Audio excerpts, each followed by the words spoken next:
in the Word, which is basically a little time in the text and a devotion that goes with us. So as we look forward to our time on the road, this is the beginning of Jesus' journey here on earth, and it begins with a road image. And so from Matthew 2, in the time of King Herod, after Jesus was born in Bethlehem of Judea, wise men from the east came to Jerusalem asking, "Where is the child who has been born King of the Jews?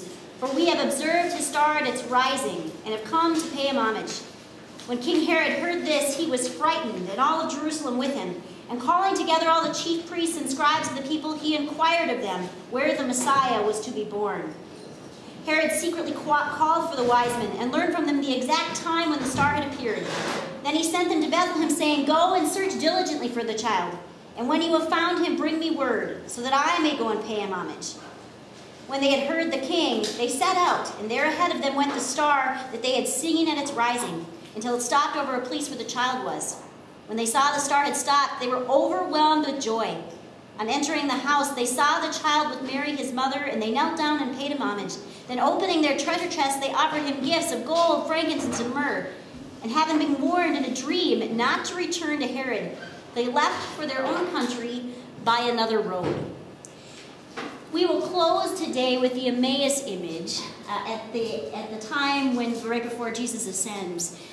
But we start here, where some of the first people to encounter the Christ start out on a journey and are so affected and so changed by what happens there that they have to go back by a new road. They have to start traveling a different way back. And so that is our hope in youth ministry, that as those youth come along with us on a journey, and as we travel the roads of youth ministry, that we encounter the Christ and are so changed that we need to, so transformed, that we need to travel by a different road. So today, we are going to talk about the road. What's the road going to look like in the Synod journey? What's the road going to look like for the gathering? But also, what is our faith journey, our road, our travel together in faith look like in youth ministry? Just for a brief moment at your table, will you and the people around you, or you can kind of turn towards somebody? Some people are all by themselves, so you're going to have to try to yell across the roads or something. But can you name 2 or 3 other road stories that are in the Bible that talk about encountering Christ on the road? Go ahead and do that. Let's pray. God, I thank you for this day, for this chance to journey together, for the fellow travelers in this space. Remind us that you are with us on this journey, that you travel the roads with us and send us by a new way. Be with us today. Help us to be aware of your presence. Amen.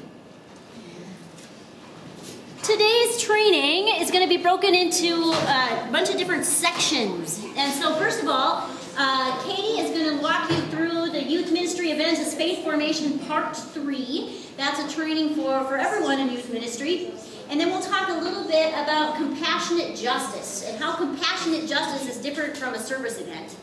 And then we'll break for a few minutes, come back, and Chad will walk us through the ELCA youth gathering details.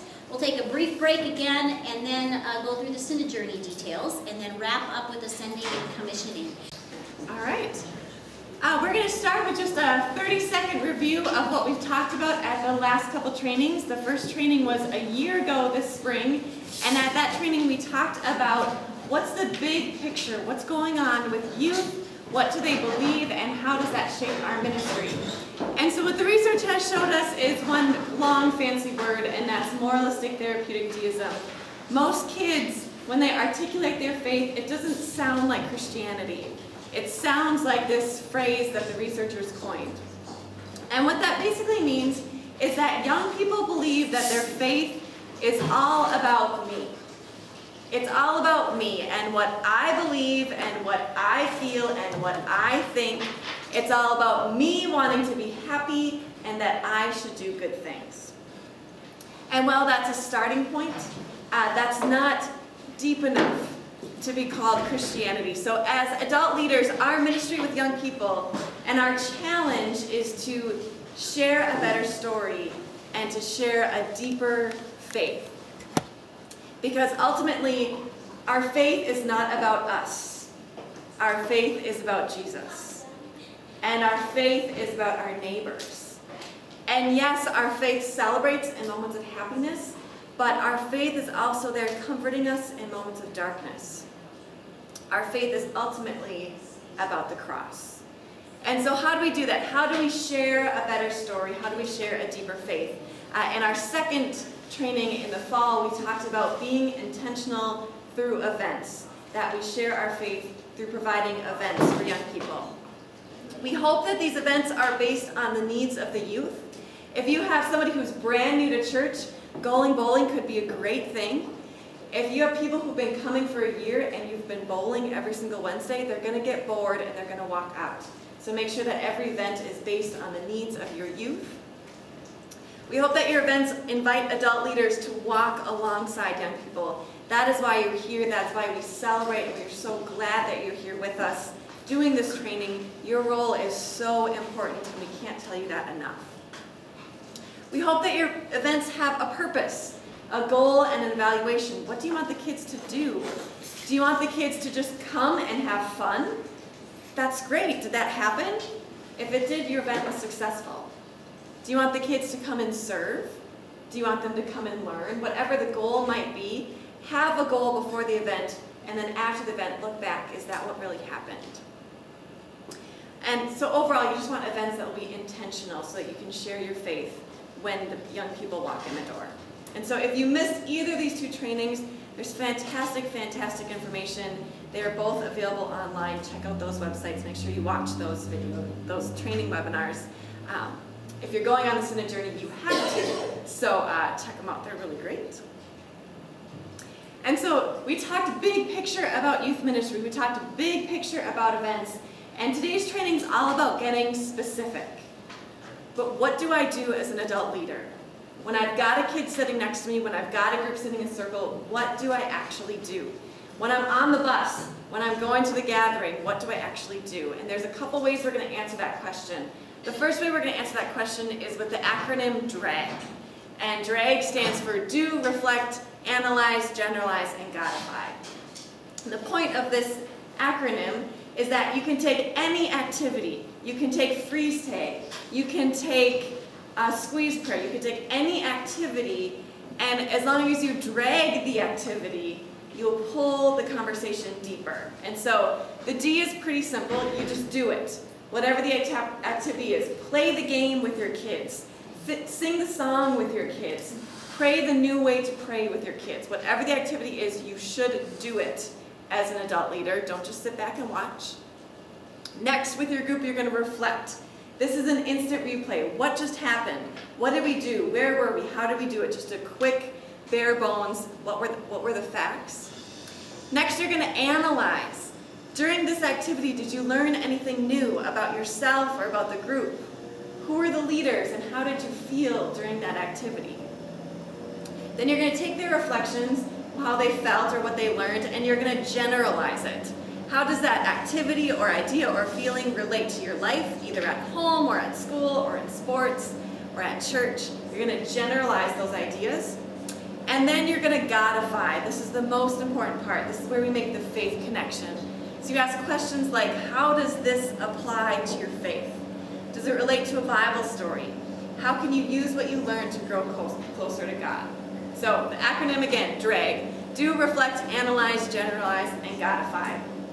And to help you kind of process it, I'm actually going to give you an activity to drag. I'm going to give you an activity to do, and this activity is called the blind train. So at your tables, whether you have 2 people or 3 people, I want you to hook up and form a train. So you're going to have your hand on the person in front of you's shoulders. And if you're in the back, you get to keep your eyes open. If you are in the front, you need to close your eyes and trust the person who's leading from behind. And so to lead your train, you can tap twice. That'll get the train going. If you need to stop, just tap again, tap twice again, and the train will stop. If you want to go left, tap left. If you want to go right, tap right. Does that make sense? And so, you have about 5 minutes to do the entire drag process. So spend about a minute doing the actual train, and then I'll get you guys to focus again. If you're at the front of the train, I want you to lead the conversation, walking through that reflection, analyzing, generalizing, and godifying. So you actually physically have to get up and do it. 2 taps. Well, the reason I focus on wanting to hear your godify examples is because this is the goal of drag. We want to get to this final G. You could spend an hour doing the analyzing or doing the generalizing, but that's not really the point. We want to make a God connection. We want to get to this last example. We want to get to this last question. And so think about this DRAG acronym as you're working with kids, either on a Synod journey or at the gathering or on a Wednesday night or Sunday morning. You can take any activity, like I said, and you don't even need to know what the godify answers are going to be. Just start the activity, drag it out, and wait to see what the youth make as the God connections. So this is a great way to think about how we do ministry with young people. Another way to think about how we do ministry with young people is to think about hand-holding and finger-pointing. This language comes from Kenda Creasy-Dean, and she has some fantastic books out there if you're looking for resources. But what she says is hand-holding is a ministry of presence, finger-pointing is a ministry of direction. Our goal is to open up a conversation, perhaps pointing out a few things as we listen and participate with you. So a little more specifically, hand-holding is all about participation. And participation is active. Play the games, sing the songs, look silly. Be part of the discussion, but don't dominate the discussion. This is a fine line that we are walking constantly with youth. Learn. Learn with your young people. This is so, so important. You don't need to pretend to know everything. And also, as you're participating, observe. Observe what's going on with youth. Who's talking, who's not talking, who's leading, who's following, who's distracted and left out, and how can you reach out to them? How can you include them? And be ready to share your experiences. Participation is genuine. Be yourself, be awkward, have fun, be positive, even if you're uncomfortable. And participation is complicated because you're playing the game and you're observing the group. You're being yourself, but you're also being the leader.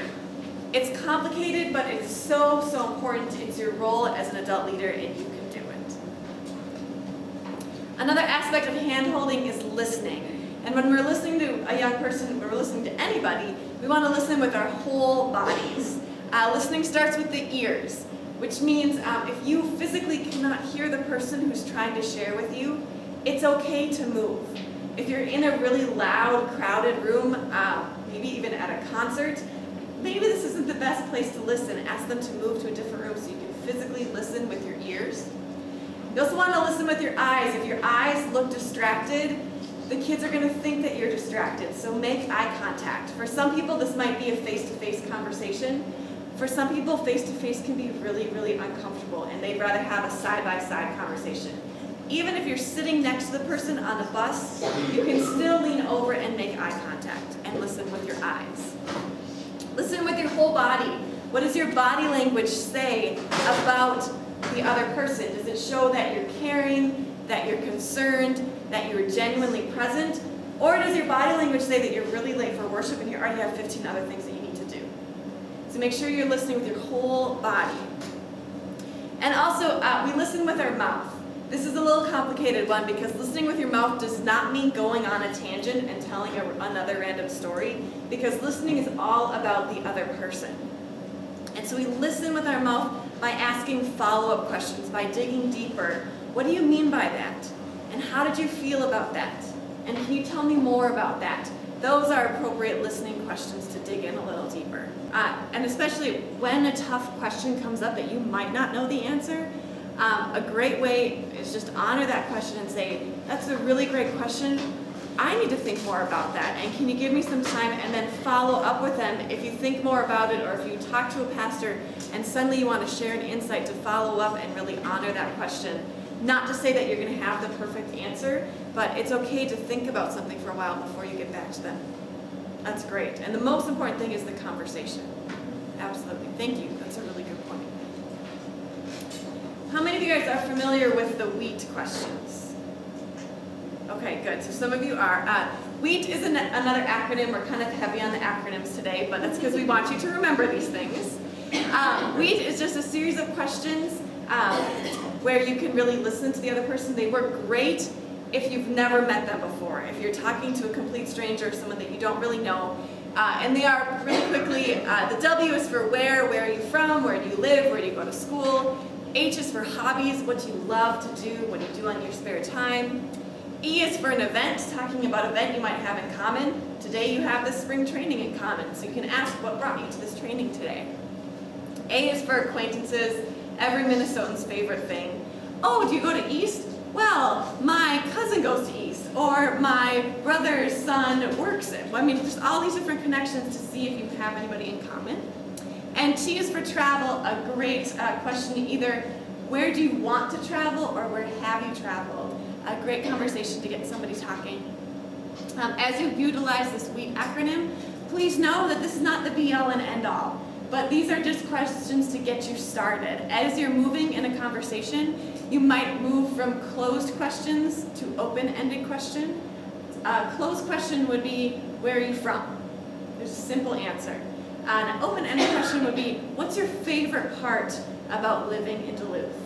Or if you had a tourist come visit you, where would you take them in Duluth and why? So open up that question a little bit more. You can also move from informational questions to personal questions. An informational question would be, how many kids do you have? A personal question would be, how did you feel the first time you found out you're going to be a dad? A very personal question. So as we're going to do this WHEAT activity with the person next to you, know that you don't have to just stick with the WHEAT questions, that you can move into open questions, that you can move into personal questions, because that's what a conversation is really all about. And so we are, at your tables, I want you to have a little conversation. Really, really, really practice the listening skills that we just talked about, and also practice asking good questions. So get to know the person sitting by you a little better, partner off. Because you want them to be with someone that they didn't come with, right? Yes. Okay. Please find someone that you don't know, someone that you didn't come with, and have a conversation. Hopefully you got through most of these questions, if not all these questions. It really depends on the conversation. But as you were talking, Catherine passed out, there's a little yellow card that has the WHEAT acronym on one side and the DRAG acronym on the other side. We give you this one so you can keep it with you. You can stick it in your wallet or in your purse and you can reference it at any time. Also, there's a larger piece of paper that goes into more detail about the WHEAT acronym and the DRAG acronym. So please, please, please take these resources, use these resources, especially when you're driving down to New Orleans. If you're sitting next to someone that you don't know very well, WHEAT is a fantastic thing for you to do. When you stop at a rest stop, you can drag an activity and make it a faith conversation. So please take these resources and use these resources in whatever youth ministry looks like in your context. So we talked about hand-holding, which is all about participating and observing and listening. Next we're going to talk about finger-pointing. Finger-pointing starts exactly where we left off, with asking good questions. Good questions like the WHEAT questions, or open-ended questions, or personal questions. This is so important when you're ministering with young people. Finger-pointing is also about making observations. I love this example from the curriculum today. I noticed when we were painting the elderly woman's house that you always had a smile on your face. What were you feeling when you were working today? This is a fantastic observation, and it's a fantastic question. And these are the types of things that you should be naming whenever you're working with young people. You should be catch them doing good. Catch them doing something extra special, and make sure you name it. So maybe it's painting an elderly woman's house. Maybe it's, I saw that you went and sat by someone new who was sitting by themselves.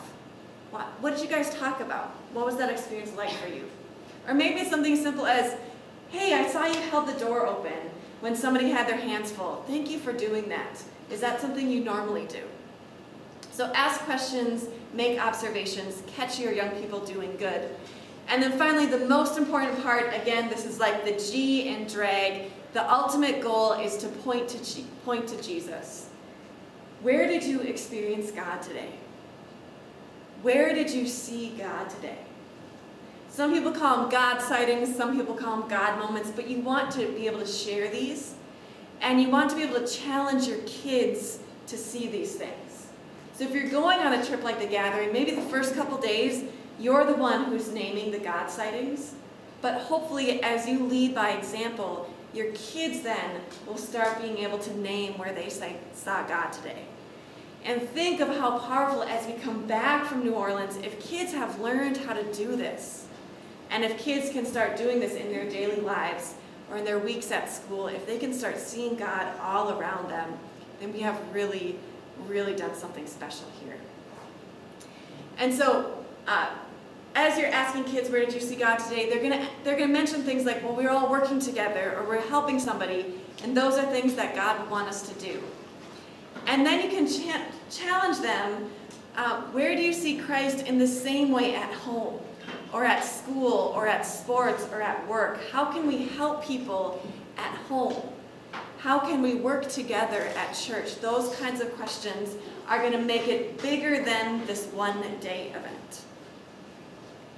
So this has been a lot of information. We talked about drag, we talked about wheat, we talked about hand-holding and finger-pointing. And so what we're going to do now is we're going to walk through some scenarios. Catherine's going to pass them out. And as you look at each scenario, I want you to focus on how can you hand-hold in this scenario? How can you participate, observe, and listen? How can you finger-point in this scenario? How can you ask questions, share observations, and point to Jesus? And how can you drag the scenario? How can you do, reflect, analyze, generalize, and godify?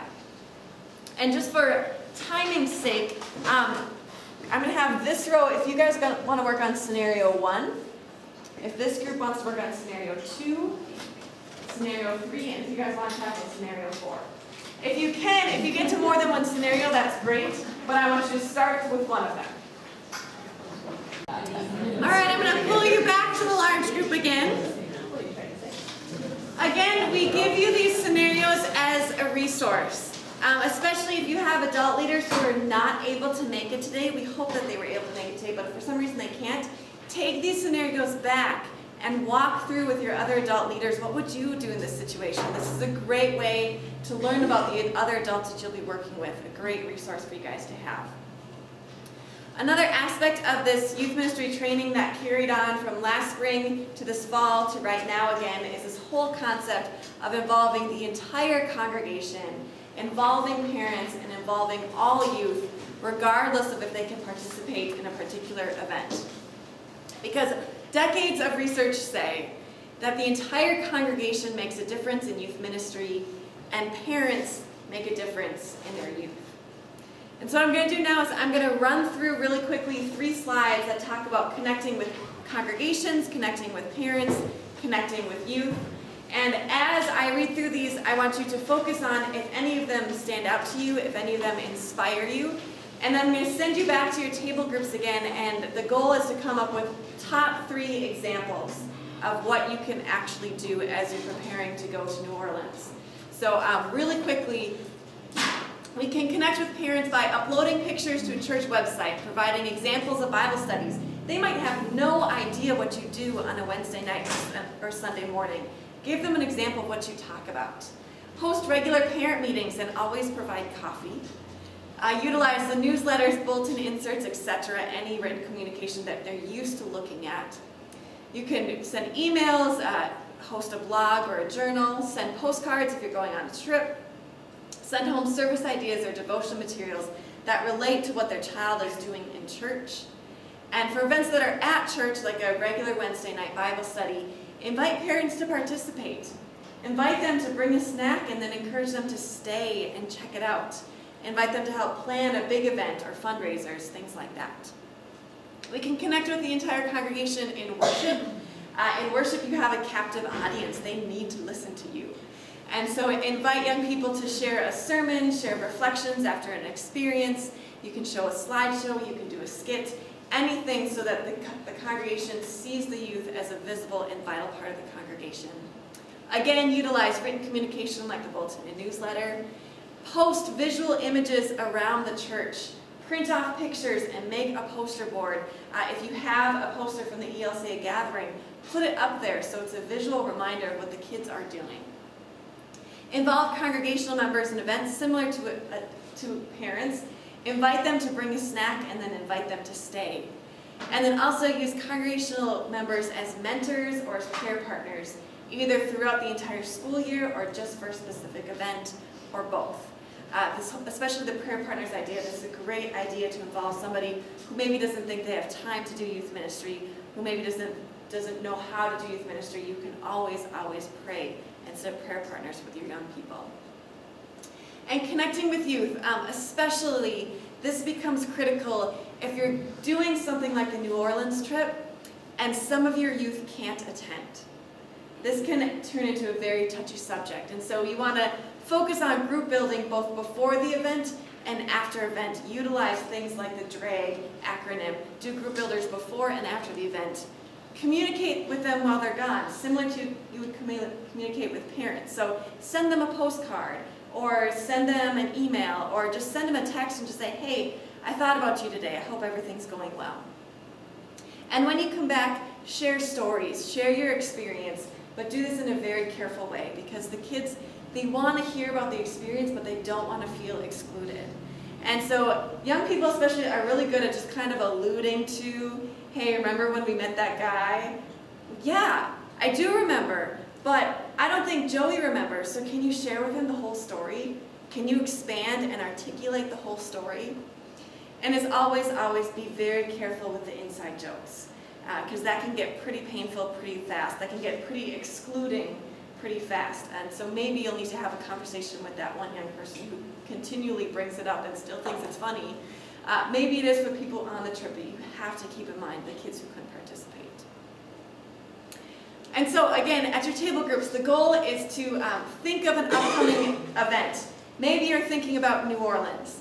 How can you connect with parents? How can you connect with the entire congregation? How can you connect with other youth? And my goal is, from each table, I want to hear your top 3 examples, top 3 things that you are actually going to do with this event in mind. Go ahead. All right, I'm going to pull you back to the large group again. Let's hear some examples. How are you planning on connecting with parents, connecting with the church, connecting with youth? What are some things that you were talking about?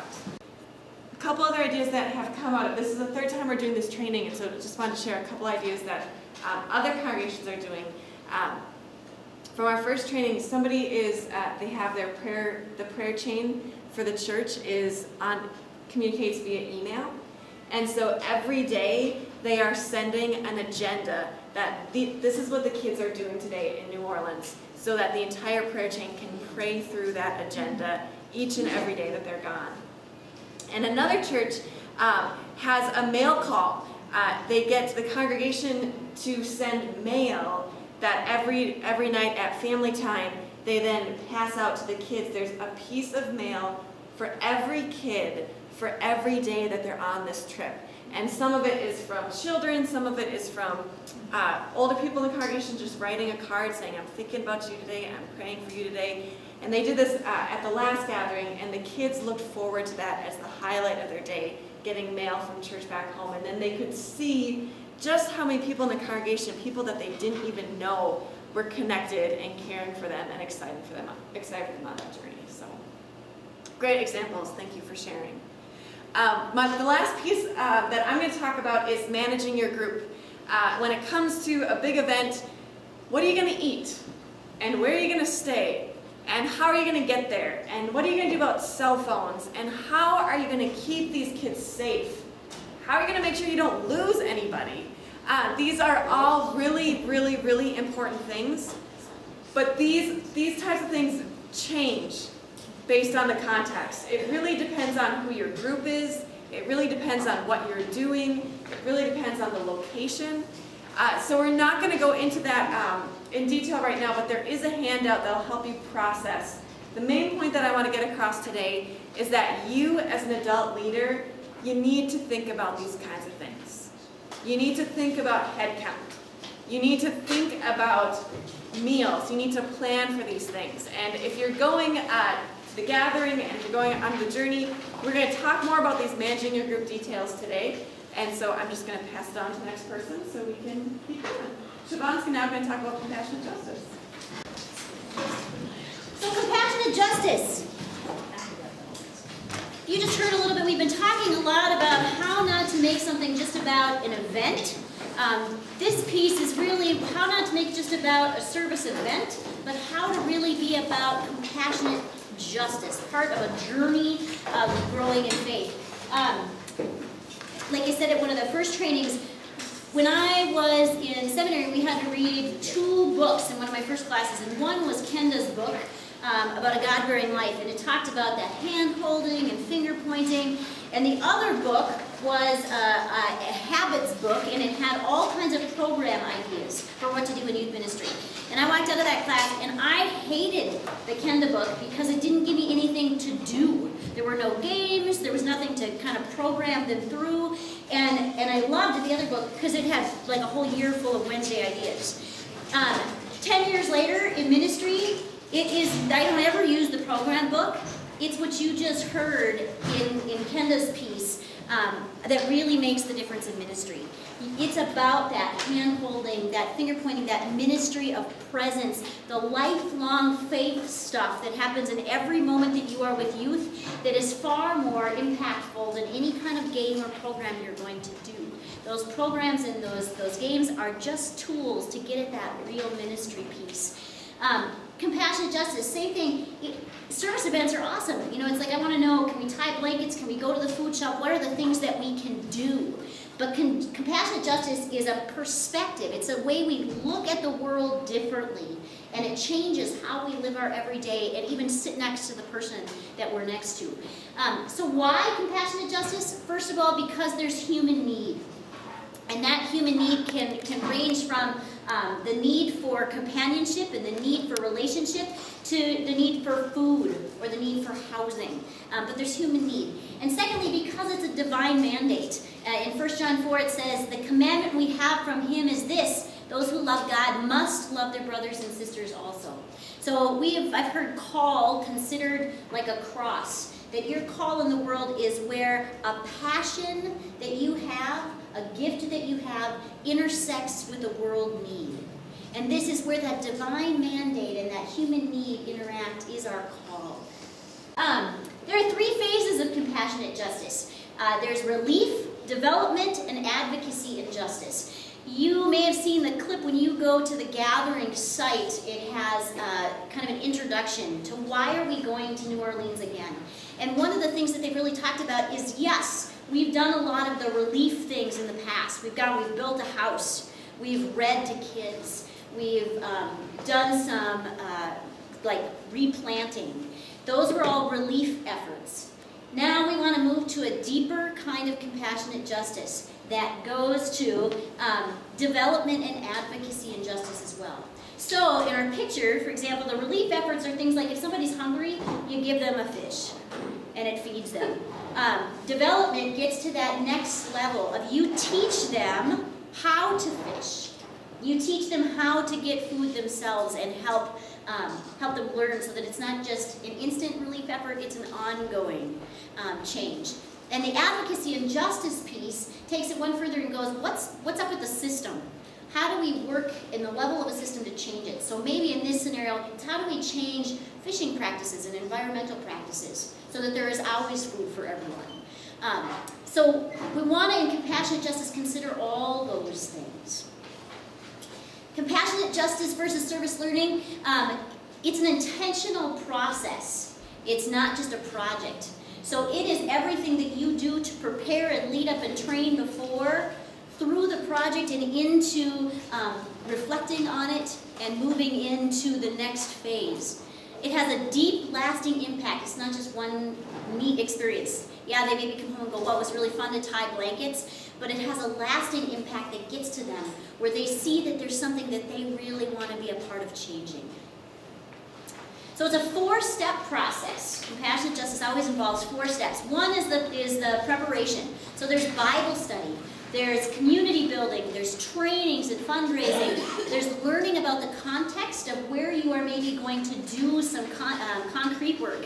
There's a sharing of expectations so that everybody understands what it is that this ministry is all about. And then there's a sending and a blessing. For the journey and the gathering, we are still in this preparation phase right now of that compassionate justice experience.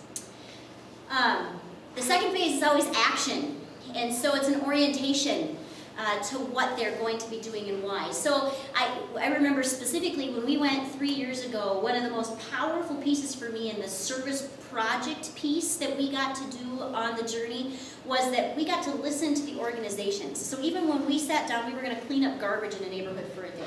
But before we did that, they sat down and they taught us about the neighborhood and the amount of trash that is in that neighborhood and how it had changed rental and what it had done to that community and their ability to be together and how it had upped to violence. They gave us all this experience, and then they talked about what the organization was doing to change and how much change they'd made in a year.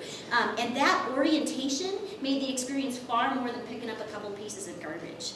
So that learning about the community, it's the giving and the receiving blessings in return.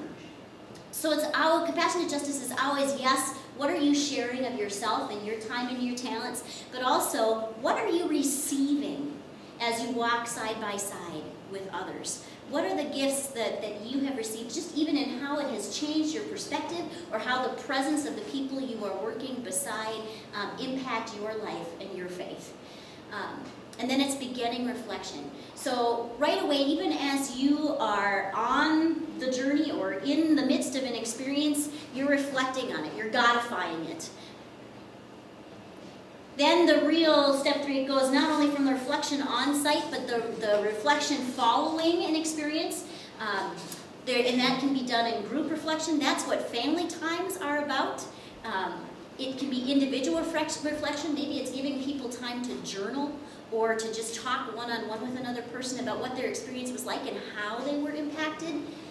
And then it invites creativity too. What are fun ways to reflect on what your experience is? One of the coolest ways I saw was a congregation that had been a part of service work out in their community, had done these first 3 steps, got back to their congregation, and on the Sunday that they were reflecting on their experience, they put participants in each corner of the sanctuary with big, I can't think what they're called, but the big poster board pieces and markers or paints or different art mediums.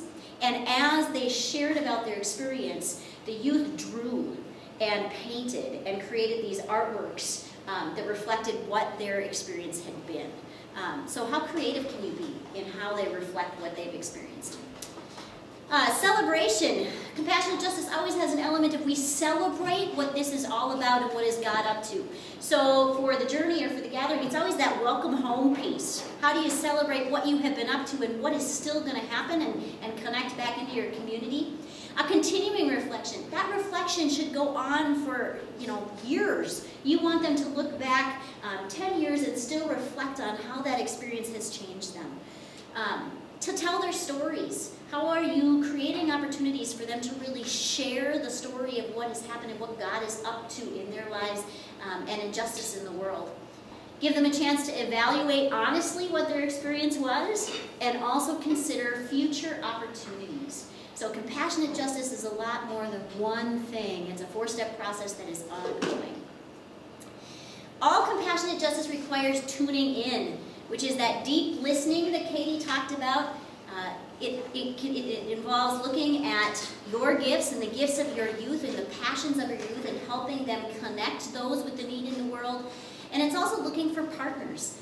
What organizations, what other congregations, what other people can you partner with to have an even deeper, that ripple effect, to have an even deeper impact, a lasting impact in your community? It's about accompaniment. This is a word you're going to hear a lot on the journey and the gathering. It's the walking together in solidarity that practices interdependence and mutuality. This means that we don't treat our neighbors like broken toys that cannot fix themselves. Instead, we treat our neighbors as brothers and sisters who work with us so that we can all live as the people of God created us to be.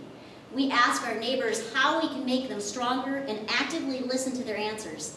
Then we work together with our neighbors to do what they ask of us in the way they want us to help them. We also ask them to help us with our burdens. So it's a sharing, it's a walking together. So we walk side by side, together reconciling with relationships at the core. So it's realizing, when we went on the gathering 3 years ago, there had been a lot of buildup about what the service projects we'd be doing were. And we got there, and our kids, we were asked to go to the place where they make the Mardi Gras floats and to visit with the artists, and they got to take part in creating sections of those floats. And we had talked a lot about this deep listening, this deep accompaniment where we listen to each other's stories. And the artist had been talking, as he'd been creating, about how Mardi Gras is more than a big party, and how people don't understand the rich history, and how people just see New Orleans as a party place with no depth and no deep faith. And he'd been talking about this, and we left, and a couple of our kids were still kind of wondering what it was we were going to do. And then we got out to a park, and we were ordering some food in line, and this woman came up to us and she said, "You're the Lutherans. Why are you here helping these party people? They don't deserve it." And they haven't done, and just went into this rampage, and you could watch our kids go, this is what it means. It means we've heard the story, and now it's our chance to share it. And so we engaged in this deep conversation, and that's compassionate justice. That's that advocacy piece. That's even it's more than just relief efforts. It's compassionate justice built on relationships.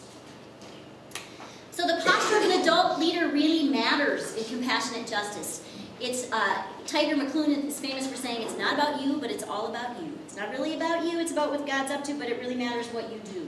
And so it's about being an able adult, that your attitude is positive, gracious, that you anticipate opportunities and look for them, that you be aware, be present, be organized, be a problem solver and a partner, that you listen non-judgmentally, that you reflect what it is that you're experiencing, and that you respond to those around you, that you engage in relationships, the activity of the Spirit, the joy that is there, and point out that joy, be a finger partner, be thoughtful. Always thinking, it's a lot of work to be an adult leader because your brain should always be actively engaging. And then be in prayer. And this is the prayer for an able adult. God, help adjust my posture and make me able. And that is where the power lies. Quotes to carry: prepare your heart and not your stuff. See everything as an opportunity. If it doesn't happen the way I need it to happen, that is okay, because it's not about me. It's about real needs, not my needs. I will practice what is good for the sake of the whole, and stop working, start interacting.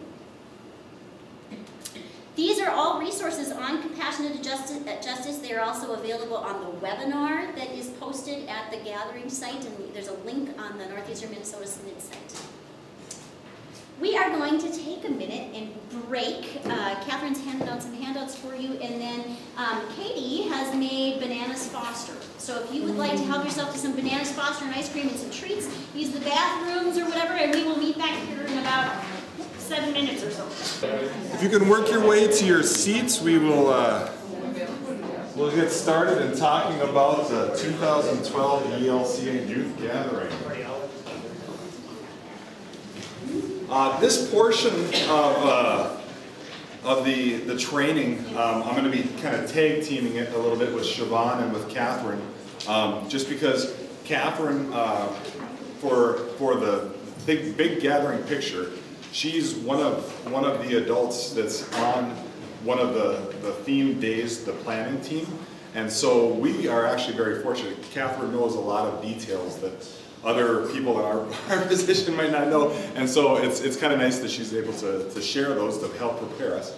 And then Siobhan is one of the leaders for the training of the Practice Discipleship Day, and so I'll leave that for her to talk about a little bit.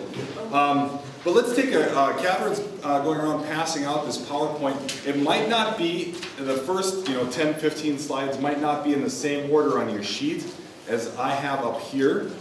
We've changed the order just a little bit, but all the information is the same on the slides. So the vision of the gathering, the main thing is these 5 lines at the bottom in regards to the vision of the gathering. Live amongst God's faithful people, hear the word of God and share in the Lord's Supper, proclaim the good news of God in Christ through words and deed, serve all people, following the example of Jesus, and strive for justice and peace in all the earth. Does that sound familiar to anybody? Good old baptismal promises. You know, and it's wrapped around inviting participants to return to New Orleans and remembering who we are in Christ and acting in response by forming faithful, wise, and courageous leaders. Okay. The theme verse for the gathering, in case you haven't noticed, is Citizens with the Saints. The theme verse is Ephesians 2, 14 through 20. Jesus is our peace. In his life and death on the cross, Jesus broke down the dividing wall so that we are no longer strangers and outsiders, but we are citizens with the saints and also members of the household of God. The foundation of God's house was built of apostles and prophets, and Jesus, the cornerstone, holds it all together. So we're going to take a look at the three main themed days throughout the gathering. The first one being practice peacemaking. And we'll talk about, when we get to the schedule, what days we're going to be doing what things, because our whole synod is going to all be on the same schedule as far as the themes in each of the days. But the first one being practice peacemaking. As it says, as a baptized child of God, how do I practice peacemaking in my home, community, school, across the street, and around the world? And so that's going to be issues that's going to be addressed on that day. And it's going to have hands-on interactive stuff that we're going to be able to take home with us. To kick off that day, we're going to be going into the convention center when practice peacemaking is our theme of the day, and we're going to be up on the second floor. And so to give you an idea of the size of the convention center, just the main floor of the convention center, where we're going to have where there's going to be some interactive stuff for the youth, is equal to the 18 football fields. So if you haven't been there, I mean, it's about as big of a building as you can imagine.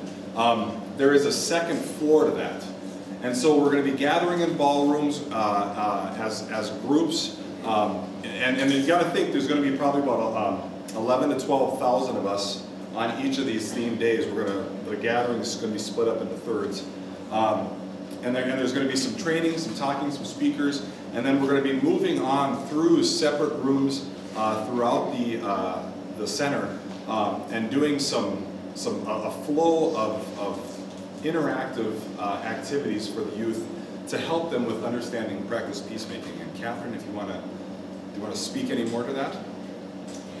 I think just as I'm listening to Chad and I'm thinking of what you might be hearing, having not been immersed in all of it, what's helpful to know is that every day of the program days, it begins with a dwelling in the Word. So the first thing that you're going to do is you're going to come in at your arrival time and come into the auditorium.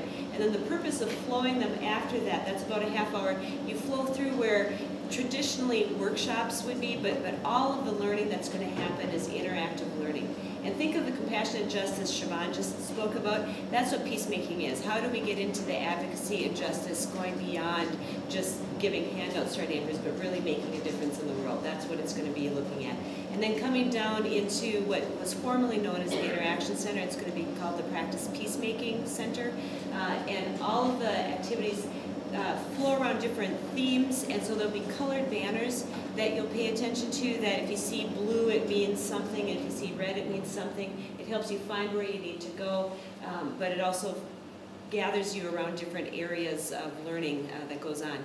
In the guidebook that will be coming out shortly on the website, and I'll put it into the Synod Journey update, and I'll put a special link on our gathering links page on our website, because I know the gathering site's a little difficult to navigate.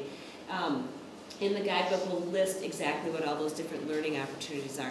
And I really encourage you to make sure that you take a look at that and that you come with a plan. Something you're going to keep hearing from Chad is you got to come into the gathering with a plan and not just make it up as you go. There's too much stuff to do. There's way too much in 18 football fields of size of things to do in one day. So you've got to think through, what do we want to do as a large group? What do we want to do as sending people out in groups of 3 or 4, depending on the size of your group, to do, and then come back together as. So. The next day, I'm going to turn it over to Siobhan to talk a little bit about the practicing discipleship. So the Practice Discipleship Day is a day that really looks at those 7 practices again. And so you will, that morning, gather your group in time to walk over to whatever ballroom space that we are assigned, and we'll know that soon, but it will not be at our hotel. So you'll have to plan some walking time. You need to be there about 8:30 with your group, and those doors will open at 9, and you will sit with your congregational group at that point for a worship, which is our first practice. And that worship will be, it's just going to be our synod that day in that space. It will be people who have been on the journey and also people who have just come for the gathering, all joined together for that worship. The synod band will be playing, and then there will be youth and adults from our synod involved in that worship service, a powerful worship service about breaking down the walls. And then following that worship service, you will watch a little video piece on discipleship in general, and there'll be a couple of mixers that will then divide you into small groups of about 10, each with an adult or a youth small group leader. And you will not be with your congregation at that time. You'll be divided into a mix of people from all over. We really want to scramble people up so they get a chance to meet other people within our synod.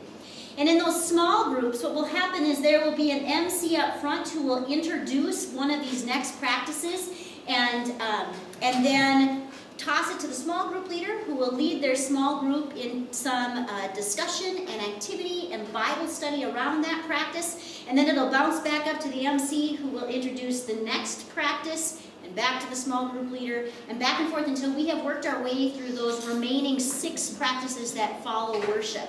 I mean, what a cool thing, and I think, you know, there will be a lot of small groups all over that space learning together about those practices.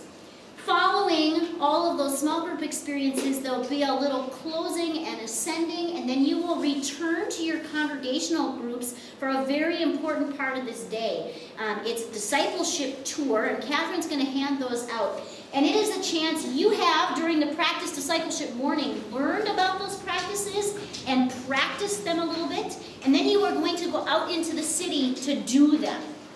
So there will be 7 activities, and you've got to look at the rough draft of those. The kids will get them that day as like a trifold plastic travel brochure kind of thing, so it'll look like an actual travel tour guide. And you will go out from there, and maybe right away with your congregational group you decide to have lunch, and you do the serve activity. And then maybe you go and you find a water area, and you do that next practice. And so you may spend your whole afternoon that day doing this entire discipleship tour if you choose. You may find that you want to really focus on 2 of these practices that afternoon, and then the next day do another 2 during your free time. And then the next day another 2 during your free time. And space them out over your experience a little bit.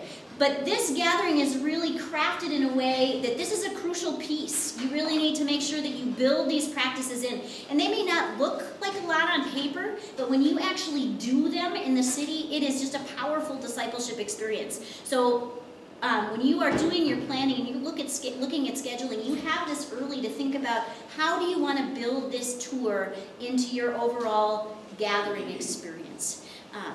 So that'll be, it should be a really powerful day. And then the neat thing is that this isn't just designed for New Orleans. You could bring this back here and divide your congregation into small groups, or hand them out to your congregation and tell them to go forth into their communities and do these practices as well as we continue that compassionate justice piece at home. Anything else? A couple of logistical details for that day. Siobhan said that you want to arrive at the ballroom about 8:30. Just kind of put into your planning. We will know this week which ballroom we will be in, but expect about a half-hour walk. So plan to leave the hotel at 8 o'clock that morning. And this is a long day that we have in the morning, so make sure that this day especially your kids come well-fed and ready to go, because they've got a long time. They're going to be in that ballroom until about 12:45 before we're sent out that you can grab some lunch. And just when you start wondering about why such a long morning, here's the deal behind that. We knew as we were planning the Practice Discipleship Day that we wanted to accomplish a lot of stuff. We wanted to help kids learn to articulate their faith, and to do that is by using the faith practices. We also knew that if we couldn't afford to buy them lunch in hotel rooms where it costs $25, $30 for a box of lunch, unless if you wanted to pay $500 for the gathering registration fee, I'm thinking not. And so we also knew that if we sent them out for lunch and took a break to come back, that only about half the group would come back. And for our Synod leaders who would be so good at making sure their kids came back, and those other leaders that didn't make that happen, your kids would be really upset with you, and I didn't want to have that tension within that group. And so I think if you think of the movement, it's here, out a little bit further, and then bringing it home.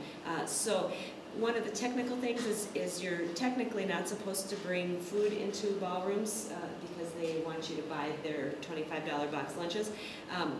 But we're not just thinking out loud, you were not checking backpacks, and if granola bars should fall into those backpacks and then into the mouths of kids who get extra hungry, I wouldn't know about it. I'll be at another ballroom hoping another Synod that's crashing. So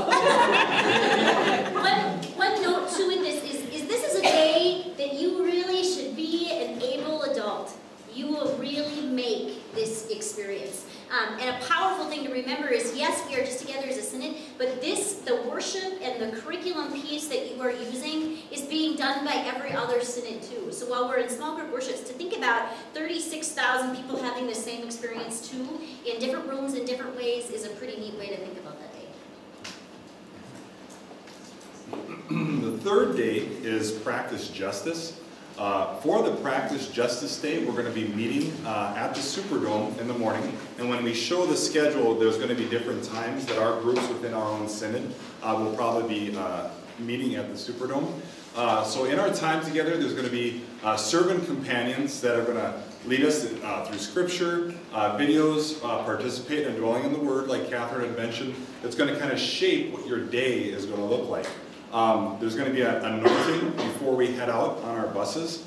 And then when we leave from the Superdome with transportation that's provided by the gathering, you're going to get one of these focus areas that'll be coming out in May on your congregational confirmation on the web. And so it could be affordable housing or cultural literacy, play and learn, literacy matters, environmental sustainability, community care, relationships matter, or visual statements. So you could be doing anything from going into the forested jungle of Louisiana and clearing out debris so that some of the healthier plants don't get smothered, all the way to going door to door, taking surveys of neighbors and finding out how the community can serve them better. Other information that you're going to find out in May on your confirmation is you're going to learn your gate assignment, launch and arrival time, bus number, type of project. Some of the projects might require an additional form. This is not a Synod form. This is a national gathering form. Not Catherine. But if it's one that involves some of the work that you see youth doing where there's potential risk, they want to make sure the liability is covered. And then it might have a list of some possible items that you would need to bring. Another thing about the Practice Justice is that we're going to be receiving these bright orange shirts again. So each day of the gathering, each of the theme days, you're going to see about 11,000 to 12,000 people walking around in bright orange convict-looking shirts. And that everyone must wear tennis shoes. You will not be allowed to go on the Practice Justice Day if anyone has open-toed shoes. So make sure that those are brought along. Pants and shorts are going to be depending on your service area. So we're going to take a look at kind of a quick synopsis of what the schedules are going to look like from Wednesday to Sunday. Some of this is going to be dependent on you and what you form for a schedule for your group. The stuff that's in black at the beginning is all going to be referenced to the theme days of the gathering. The stuff that's in red is the stuff that happens consistently each day throughout the gathering. So on Wednesday, for those that are going on the Synod journey, your morning is going to start off with a Walmart run from 7:30 to 8:15 if additional supplies or things are needed for your group. And then from 8 to 8:45, breakfast at the hotels. At 8:45 is when the buses depart. Notice the capital letters. That's when it departs. not when you're supposed to start to leave your hotel room.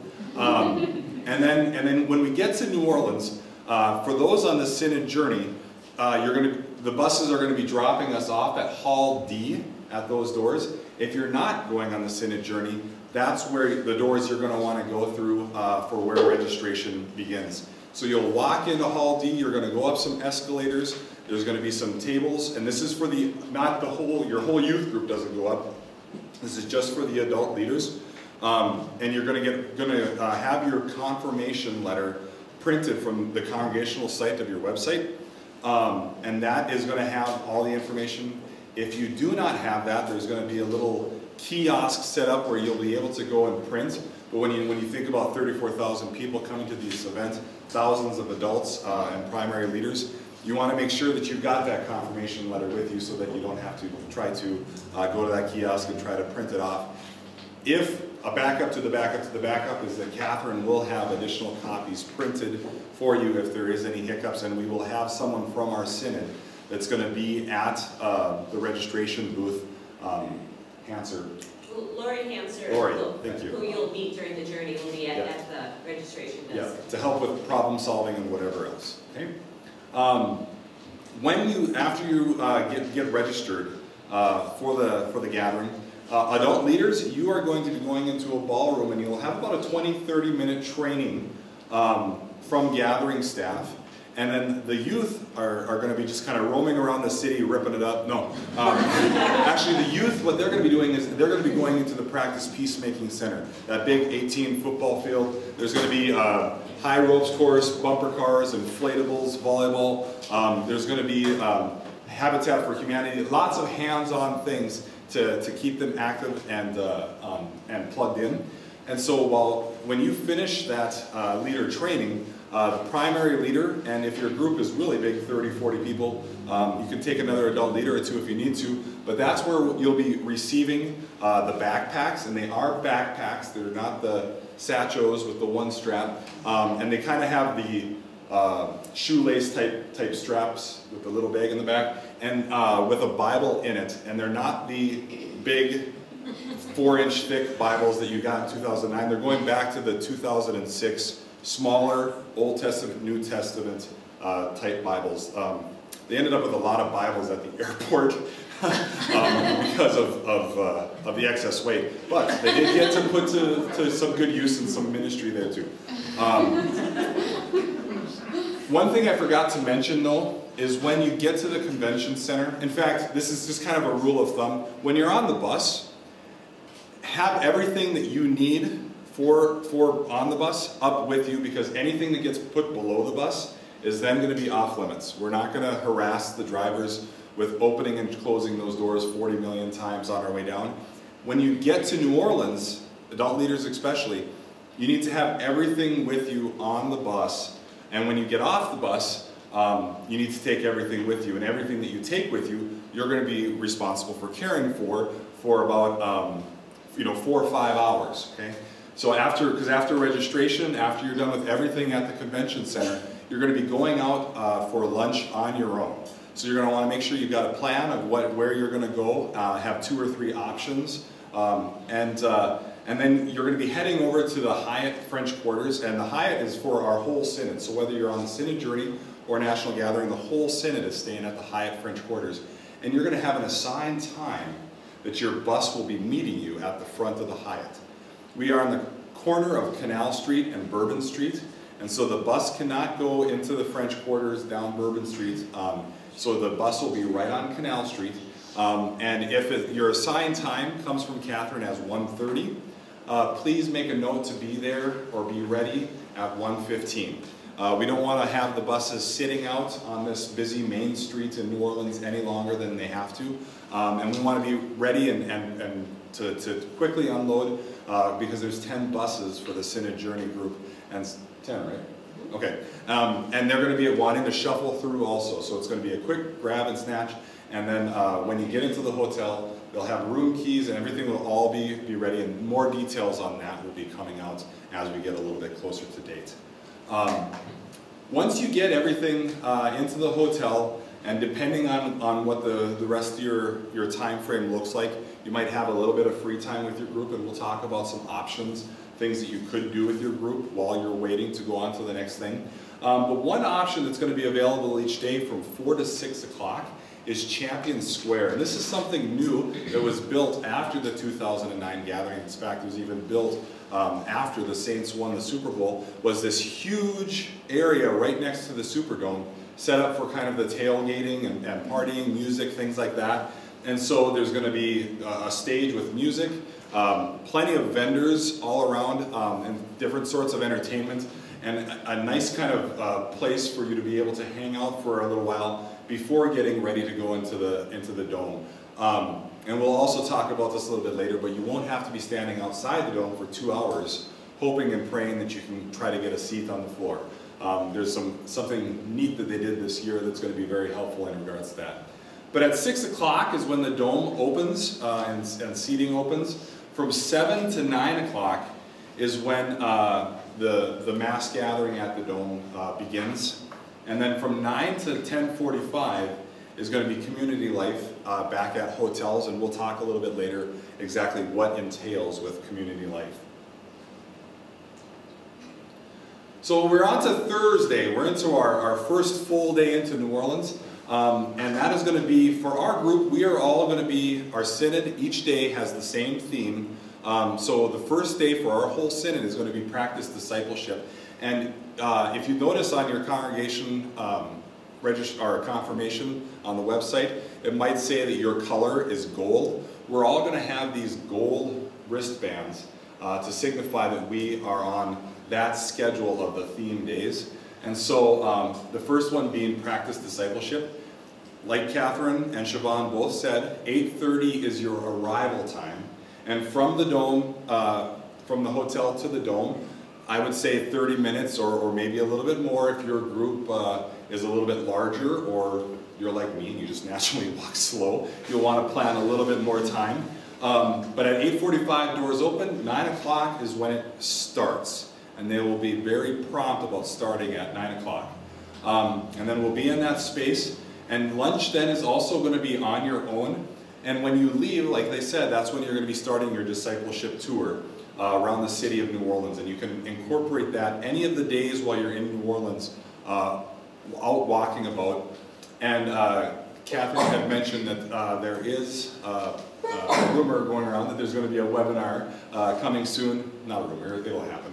Eventually, sometime. No dates stated, but about the Practice Discipleship Day and about the discipleship tour to kind of help prepare you a little bit more, because you're going to want to have conversations with your youth about this. It's not just going to want to, you go in the morning and then you call it quits and just have a fun day after that and not be able to relate anything back to it. This is an option. At 1 o'clock each day is when the Practice Peacemaking Center will open to the whole entire gathering group. So if you are struggling at any time in the afternoon of options for your group, or your group is like, that's a really cool place, we want to go back and do more, it's so big we didn't get to experience enough. Starting at 1 o'clock is when that opens, and you'll be able to go back with your group and do some more. 4 o'clock is the tailgating, mass gathering, community life. And then following community life at 10:45 each night, starting on Thursday night, is a thing called the Final 15. And some of you might have experienced this in 2009, but they encourage that from 10:45 to 11 o'clock, that everybody just stops. And you can get into small groups, and they want you to pray for those final 15 minutes. And depending on who's in your group and how you form it, you've got some different ways to do it, but in your little guidebooks that you get will be some options for your final 15 on how to pray, what to pray for, things like that. There was some confusion in 2009. A lot of people thought that, well, everything ends at 10:45, so that's when I should just start walking outside or go back to the hotel room or things like that. No, they're really strongly encouraging. Imagine if 34,000 people all at the same time just stopped and prayed. What's that? A flash mob. It's like a flash mob of prayer if you're on the morning. How awesome would that be? Okay? And then they're really stressing the midnight lights out. I know for many of you, especially if you're going on that Synod journey or just coming from Minnesota all the way down, you're going to be tired. It's going to be hot. It's going to be humid. You're going to want to make sure that your kids are getting enough rest so that they're not having to put toothpicks in their eyelids the next couple days and have the energy to experience everything. So Friday is our practice peacemaking day, which will be at the convention center. And you notice that there's some different times scheduled for possible arrival times. You'll find out on your Synod or congregational confirmation as to what time your arrival is scheduled for that Friday. Excuse me, again, the times that are shown there, those are your arrival times. That's when we're expecting groups to be there. After that, lunch will be on your own, and then it's a similar schedule for the rest of that day. And now again, the things like this 1 o'clock practice peacemaking at the convention center, that's going to be stuff that's going to be optional to your group as an alternative for free time. Saturday is our practice justice day. This one too has many different possible arrival times and launch times for your group. Again, the confirmation letter is going to have that information. And for the practice justice day, lunch is going to be provided for your group. So while you're out on your practice justice focus area, your group, each person will be getting like a 6-inch Subway sub. You'll be responsible for your own drinks, so you want to make sure, especially on each of these days, make sure your kids have their water bottles, have them full. Now, and it says that lunch is on your own. Well, you are going to be getting a lunch while you're on this, but if your group is leaving, arriving at the Dome at 6:30 a.m., you might be having an earlier lunch, and so you might want to factor in maybe another time to pop into a local restaurant, get another bite to eat, depending on how you set up your schedule. Okay? Otherwise, the rest of the evening is the same throughout the day. Now remember, just again, on Thursday, Friday, Saturday, all these times during the afternoon is when you can continue to do the practice discipleship tour. So on Sunday, 9 to 11:30 is going to be the closing worship at the Superdome. And after that, we're going to be finding out some more information from our Synod leaders in regards to what that means for those on the Synod journey. If you're not on the Synod journey, you'll be making arrangements on where your group's going to meet and get transportation before you go on to your next thing. So with the schedule, the expectations, it's expected that you're going to attend your assigned practice peacemaking, practice discipleship, and practice justice. There's, this event obviously is not something that's just planned in a year or in just 2 years. From the last day of the gathering in 2009 all the way up to the day this gathering begins, they are working furiously on all of this and all the details and getting leaders and everything in place. And if you've ever worked on something really, really hard and you had no one show up for it that said they would, you know how disappointing that can be. And for us, for your youth, for the adults in your congregation, for the community and all the fundraising, everything that they've been working so hard for since August, so all of a sudden decide you're going to skip one of these days, or we can get there half hour late or things like that, and you're going to be out of the flow of it, would just be a travesty. You need to make sure that when you're putting your schedule for your time in New Orleans, that this stuff becomes the first key piece that you plug into your schedule. Everything else is based around this. Can I just add a couple things to that? Yes. It's not, I want to make sure it's clear, it's not for the team leaders that you are showing up here for the days of what Chad is talking about. It is the investment that you and your congregation are making in these young people, and the reason that we are here. And all the learning is connected to each other. So to miss one is you miss greater than just one by missing one of those points. So if your kids are complaining or wanting to say, oh, can't we just sleep in, put that into context for them, and especially use the language of investment. All of you have done huge fundraising, and the congregation is expecting that they will grow in those ways. So a little bit about the mass gatherings at the Dome. I just want to clarify that it's not a formal worship. When we get into that Dome, it's not going to be something similar to what you might experience in a congregation on Sunday, but it's a large group experience. There's going to be DJ music playing. Peter Mayer, who's headed up the music and the band for the last couple of gatherings, is going to be doing that again. Speakers, videos, some popular Christian artists within the music realm is going to be there. And so this is one of those types of things where when you get to the Dome on Wednesday night, Thursday night, Friday night, Saturday night, okay, this is kind of your battery charger. This is what is preparing you, preparing your hearts, getting you fired up and energetic and ready for everything that you're going to be doing throughout the day. And so when you leave that Dome, it's sending you out for your practice peacemaking, practice justice, practice discipleship, and then we're regrouping back together as a large community, a larger body of the church than many of us are familiar with. And then when you get to that Sunday, we have that closing worship. We're taking everything that we have taken in those 4 or 5 days and leaving out of that Dome and taking it back to our congregation, our community, creation, all those different things. It's a key piece to helping us stay centered and focused as to the mission and vision of the gathering. Music, speakers, dancing, worship, everything that you're going to want to know as far as who's going to be talking, playing music, things like that. I pulled these straight from the youth gathering website that's linked from the ELCA.org. And this is just a small taste of who has signed contracts and they've gotten connected with. There's going to be many, many more as those contracts get finalized with different bands and groups. And they'll be kind of posting them. In fact, there could be more even posted now since I put this together. So if your group is wanting to know, I know that for some of the kids in 2009, getting a chance to listen and see Skillet live was a huge high for them. And so they were, as that information was being released, they were pretty excited about it. Some of you might have no idea who Skillet is, but you're the adult and you just go, yeah, Skillet! Seating in the Dome, okay?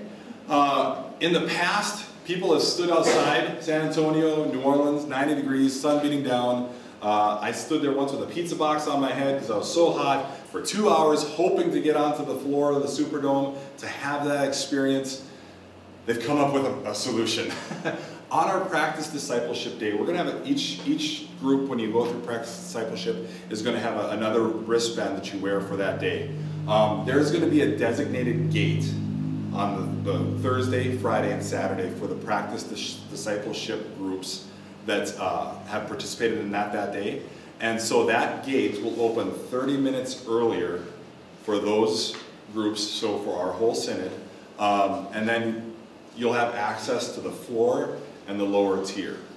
So we're all not going to all fit on the floor during that time, but the lower tier will be available. And then the rest of the gathering groups for those days are going to be at a different gate and have access to the different levels of the Dome. And I strongly recommend, taking a view of these mass gatherings in the Dome from different spots throughout the Superdome. It's kind of a different experience depending on where you're sitting.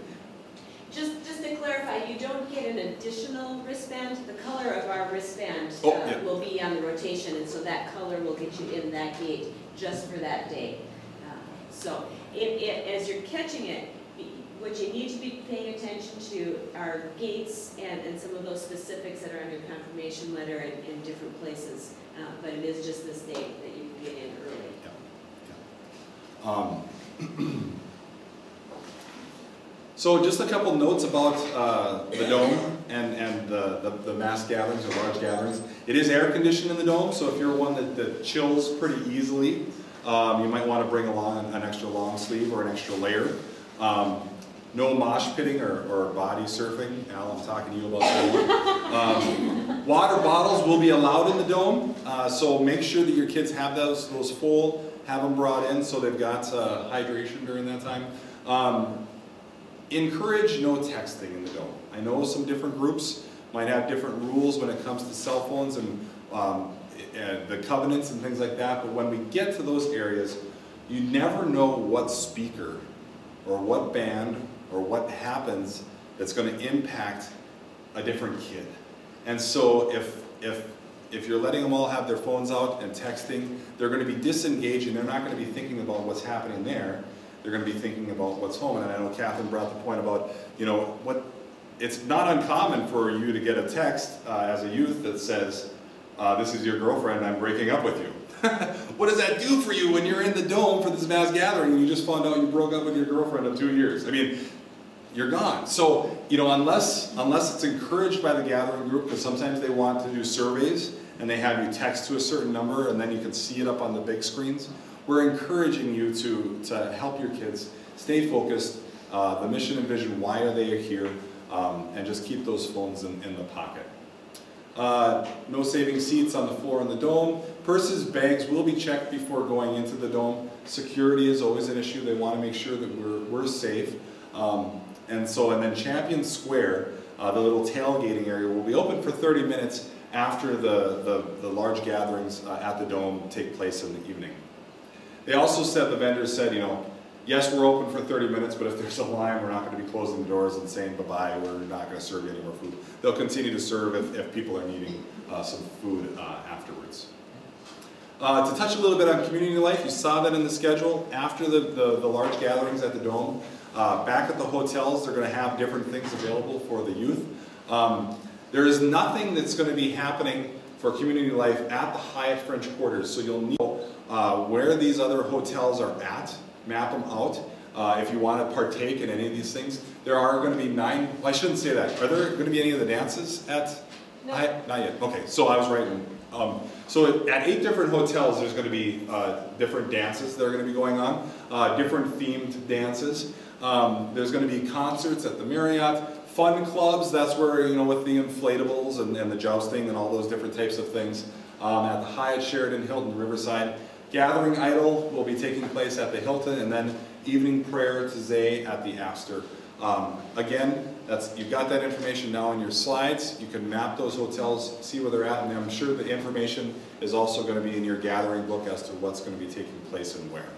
Just to help you, so you don't feel bad that we're at, the Astor is right across the street from us, and the Sheraton is 2 blocks down. One of the Marriotts that will have concerts is 2 blocks away from us. So we are nice and close, and you don't have to deal with all the people in our hotel. And that's huge. That's really huge. We've really looked out, and we'll talk a little bit later about the hotel situation. But again, just to clarify though, you'll want to have these mapped out so you know where they're at. Okay. Offerings. Just going to touch real quick. If you haven't looked already on the ELCA website, there's 3 different ways for you to be able to give, or your group can give. There's offering collected during worship on Sunday. There's the 100 Wells Challenge, and there's going to be gathering receptacles at the gathering for your group's contribution, or you can mail them into the ELCA ahead of time. And then finally, the last one is the in-kind offering of children's book. In 2009, they asked, literacy is such a huge issue in the South, in New Orleans area, not just youth, but adults too. So in 2009, they asked 2,000 participants to help with the literacy project and bring books. Those 2,000 people from the gathering group brought over 100,000 books. So this year, they thought, why don't we ask all the groups to bring books and set the goal at 1 million books to bring into the city. Catherine is coming around with some information in regards to that. There is a book list, certain books that they're looking for that are going to be able to tie into the culture. You know, imagine if it's a predominantly African-American neighborhood and we bring them books of just all children that are Caucasian children. They're not going to be able to relate well. The speech, the language in the books, everything's going to be a little bit different. So they've got specific books that they're going to be looking for. And they've also partnered with Scholastic to be able to, if you'd like to purchase books online and then have Scholastic deliver them. Or if there is, you know, Catherine had mentioned before that if you'd like your group to have that feeling of being able to bring some books and donate the physical, we bought this is what we're doing. You know, you could purchase maybe enough books so each kid in your group had one that they could donate. Or you can bring more. There will be space underneath the bus allowed for books from that book list to be brought down and donated. Speaking of putting them underneath the bus, as we'll get to that list in a second, if you're a congregation that goes crazy about this, we can't fit 1 million books underneath the bus. So if you do anticipate having a lot of those, let me know and we will work something out. Some of your buses are very full and we may need to shift stuff around. How cool would that be though if one congregation brought 1 million books? Have all your kids sitting on books all day long. A little bit about our hotel. It was formerly named the Chateau Bourbon. Hyatt bought it out while we were down there in February. They have been revamping it. And so now it's going to be called the Hyatt French Quarter. Ladies, we took a picture of just kind of a look at what the rooms look like for you guys. No, actually, this is a good example of what the rooms are going to look like in the Hyatt French Quarter. Catherine was down, Catherine was in there, and she's like, that's exactly what they look like. And some of the rooms there's plenty of space, and some of them have these couches that will pull out for like a twin sofa sleeper type thing. Some don't have that, but you know, you're on your list for adults to bring sleeping bag and pillow just in case.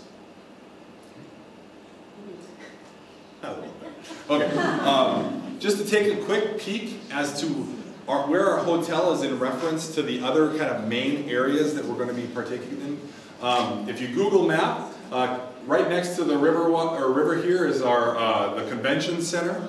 And again, as you can see by the oval, very large.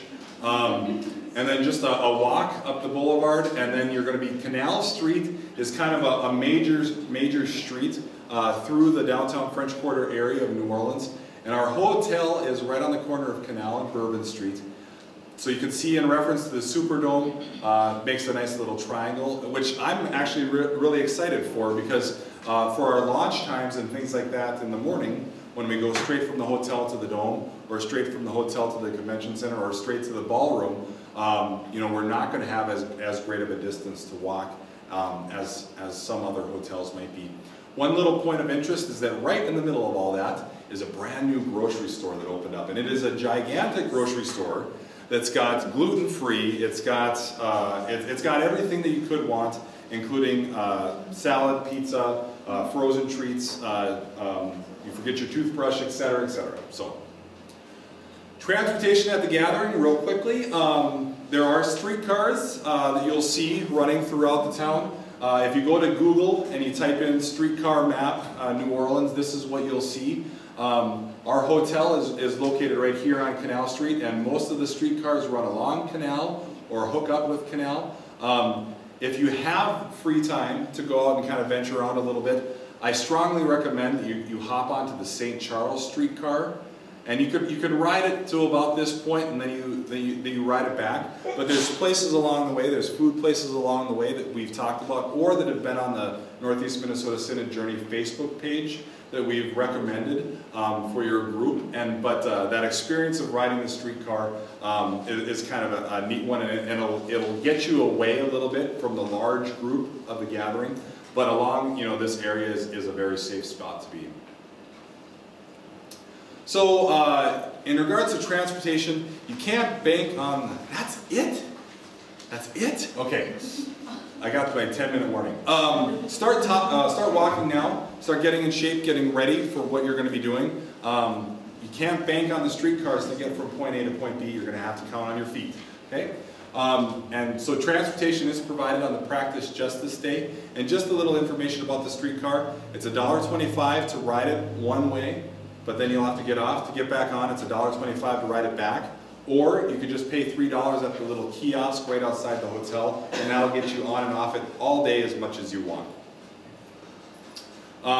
Food, if you've been looking at the Facebook page, we've been throwing lots of recommendations out. Champion Square is one of those options from 4 to 6 o'clock, along with area restaurants. Every one of those dots is a restaurant. And our hotel is right here, so you can get an idea of all the different possible places you can take your group. Some of these places, whether you're 30, 40 people, they'll be able to handle you. You just got to take a little time to look online and make a plan. Price range for breakfast, $5 to $12 to go out and eat for breakfast.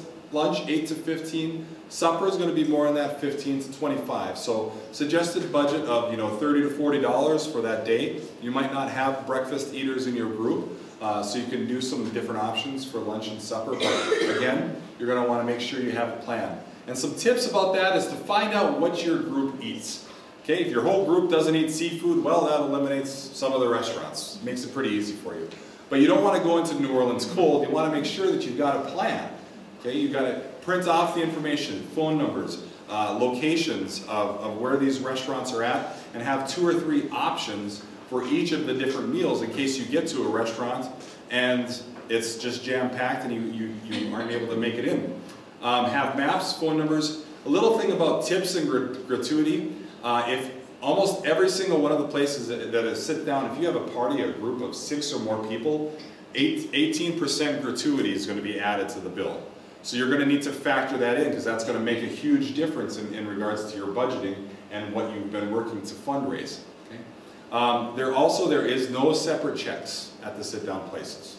So you as your adult leaders, you're going to need to make a plan with the kids of how everything is going to get paid for. Check your receipts, make sure everything's correct, and then cash or debit credit cards is going to be the best way. Most places will not accept checks. Or traveler's checks. I don't know about traveler's checks specifically, but cash or debit credit card is going to be the best. And portions are huge. Yes. When we went in February, we shared almost every meal and we were more than full and could not finish some things even with splitting. So. But I finished all of mine. But that's the thing. Portions are big. Portions are big. She is right. They're very generous. I mean, food is a big part of the cost. Okay. Just a couple pictures of the grocery store called Roos's. But it's like, as you can see, typical grocery store, lots of things. The nice little thing is that over in the freezer section, the ice cream section, they have these little like $1.20 little things of Butterfinger, Crunch, Kit Kat type ice creams. Make a sweet treat for your kids as you're walking back from the Dome one evening. And pizza and lots of other things to be served. Okay? Across from the hotel, directly across the street on the other side of Canal, we have a CVS pharmacy. 1 more block down is a Walgreens. 2 more blocks over is another Walgreens. So for those snacky things, instant oatmeal things you've forgotten, stuff like that, another option, and they keep it very well stocked. They're prepared for us. They're used to Mardi Gras and large events, so they can handle it.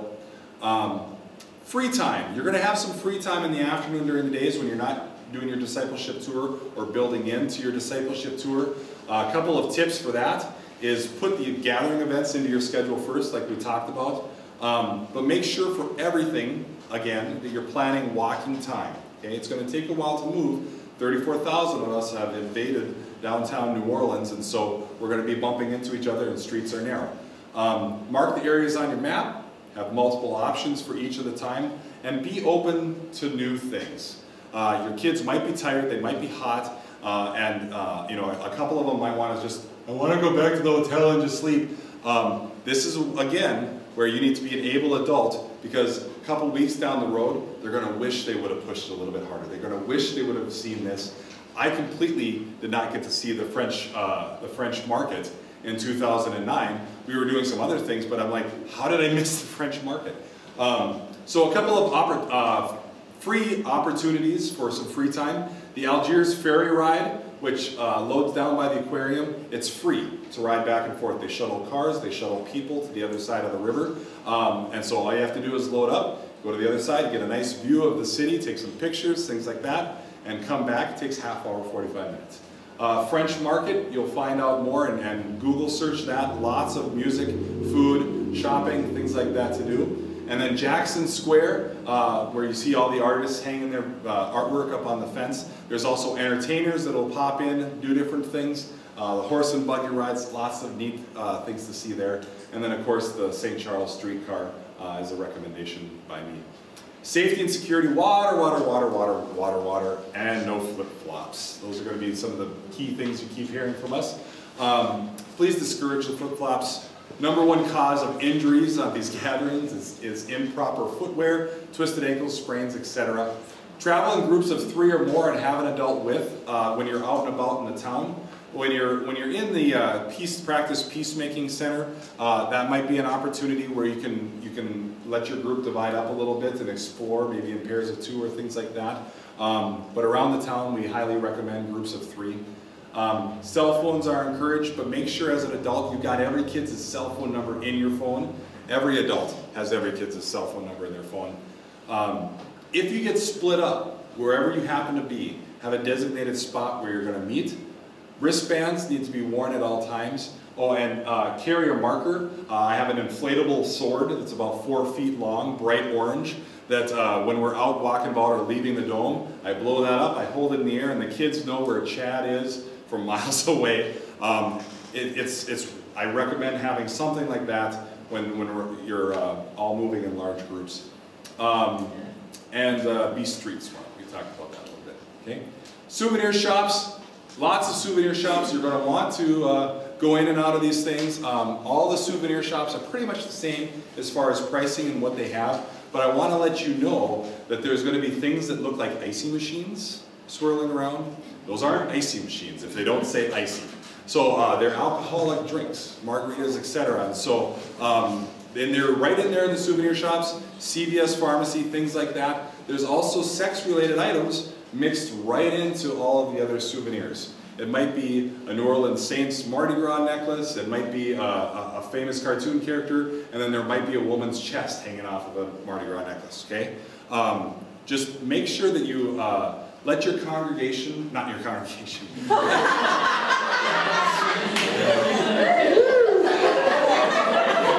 Talk to your parents a little bit and educate them on some of the stuff that you're going to be seeing when you're down there. It's part of the culture. It's mixed right in. And then again, don't forget no flip-flops.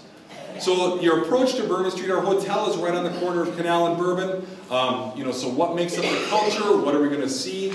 It's a place of celebration, rich cultural history, restaurants, music, the jazz, the art, all this stuff. Just amazing when you get down there. But there is also another side. There is also the gentlemen's clubs. There's going to be beer. There's open drinking out on the streets and things like that. And so you need to talk to your parents. You need to talk to your kids. Let them know that this is stuff that's going to be open and right in front of you, which for some of them, especially, I was living in Walker, a small town, you wouldn't have seen anything like this. And so educate them on your approach to this. Now, being right on Bourbon Street, should you go down Bourbon Street? Well, yeah, there's going to be times you're going to have to go down Bourbon Street probably to get to different restaurants and things like that. During the day, just fine. 11 o'clock at night as a youth group, not recommended. Okay? Totally different scene in the evening, not just from what you're seeing in regards to the stores and stuff like that, but the people that come from outside the area into there. You're going to be probably putting kids and stuff like that in maybe unsafe situations with people that might be intoxicated. So, and again, you're going to be the adult, you're going to be setting the tone, you're creating the guidelines, not necessarily the youth are going to be telling you what they want to do. And it's critical that you're open and honest and you have discussions with them before, during, and after the gathering about everything that you're going to see, the culture, the life in New Orleans. Mission Investment Fund, if you haven't already investigated this or haven't already got one, the notes are on your PowerPoint. Take a look at that. Feel free to talk to me if you have any questions, but that's an easy way for you to be able to have access to some money while you're down in the gathering. ATMs, things like that, not as trustworthy necessarily as Mission Investment Fund and some of the things that they provide for you. And they've got stuff set up specifically for the gathering. Okay. Real quick, a couple of additional notes, things to bring. We talked a little bit about the snacks. Some suggestions people have had is that if you have some kids that maybe aren't big breakfast eaters or you've got a small group, instant oatmeal packets, things you can just make in your hotel room with the coffee maker or whatever that's in there. Crystal Light packets to add to the water. So it's, I love water, but I can't drink water all the time. I always have to add a little flavor, things like that that's available. And Cliff energy bars, some little things that you can just quick throw out to a kid if they're feeling a little low. Water bottles, keep it on you 24/7. Make sure you've got some cash for situational things. And if you're looking at restaurants and things like that, call ahead, check about reservations for your group once you're putting your schedule together. And take the name of the person that is taking your reservation. So if you get to the restaurant, you can say, well, I spoke to Jimmy. Jimmy said that we were okay for this particular time. Those little things really make a difference. Exchange items, sometimes groups, they might, during the gathering, they might come up to you and say, hey, we're from Iowa, here's a corn keychain representing our state. I don't know, it's corn. You might want to talk with the group or come up with some ideas or things, little bracelets, keychains, something that represents your area that you can exchange with someone if they exchange something with you. Or you can go around and pass them out to people. And last but not least, don't forget, no flip-flops, please. Okay? Real quickly, a couple of online sites to watch. The Gathering website, I can't stress this enough. You can't just solely bank on everything that we are talking about at these trainings and telling you. 70% of this stuff, you're going to have to do some research on your own. They are set up that website, and Catherine's got great links off of the Northeast Minnesota Synod website to particular things that might be hard to navigate or find on the ELCA site. But make sure you take a look at the Getting Ready materials, some of those Bible studies. The recommendation was, it's kind of hard sometimes to get all these in throughout the year with your meetings and everything that you've got to be doing. If you can't do anything else, do the first one and the last one to help prepare your group for the gathering and the themes throughout the day. Another thing on the site is your congregational site, where you put in your congregational ID and your primary leader email address. If you are going on the Synod journey, do not change anything on the congregational site. All that is the paperwork that we're filling out and turning into Catherine, and I'll let you speak a little bit on that. I just want to say a note for that, just for journey leaders. It's okay to go on there and look, especially as stuff is been coming out May 15th, the practice justice assignments are going to come up, so go in and take a look at that. Don't make changes, especially right now as your forms are coming in, we're going to be making some of those changes. And don't panic if you have had changes either with adult leaders or cancellations of kids and it's not changed. There's a reason why we haven't messed with that yet. I'll be doing that in the next week or so in order to get the final payment turned in. So just know that we know who's going and who's not from your groups, and you're all good no matter what shows up there.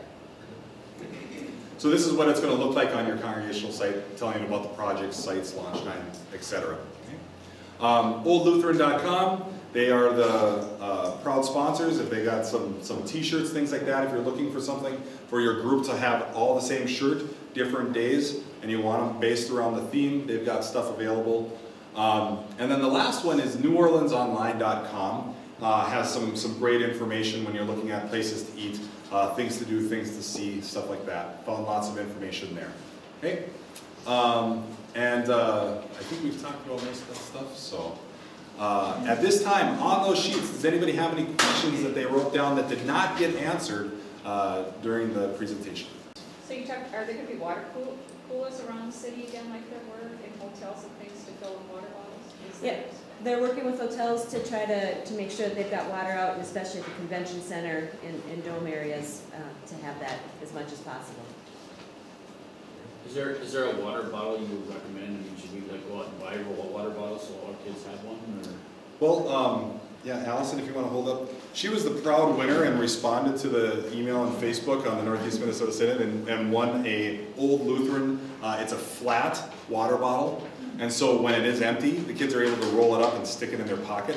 Those are $5 through Old Lutheran, but I've also seen them at the Dollar Tree. So if you didn't budget for $5 a person in your group for something like that, but you want to give them a gift, it doesn't have the gathering insignia and logo and stuff on it, but I've seen them at the Dollar Tree. And so that would be one that you might find pretty handy.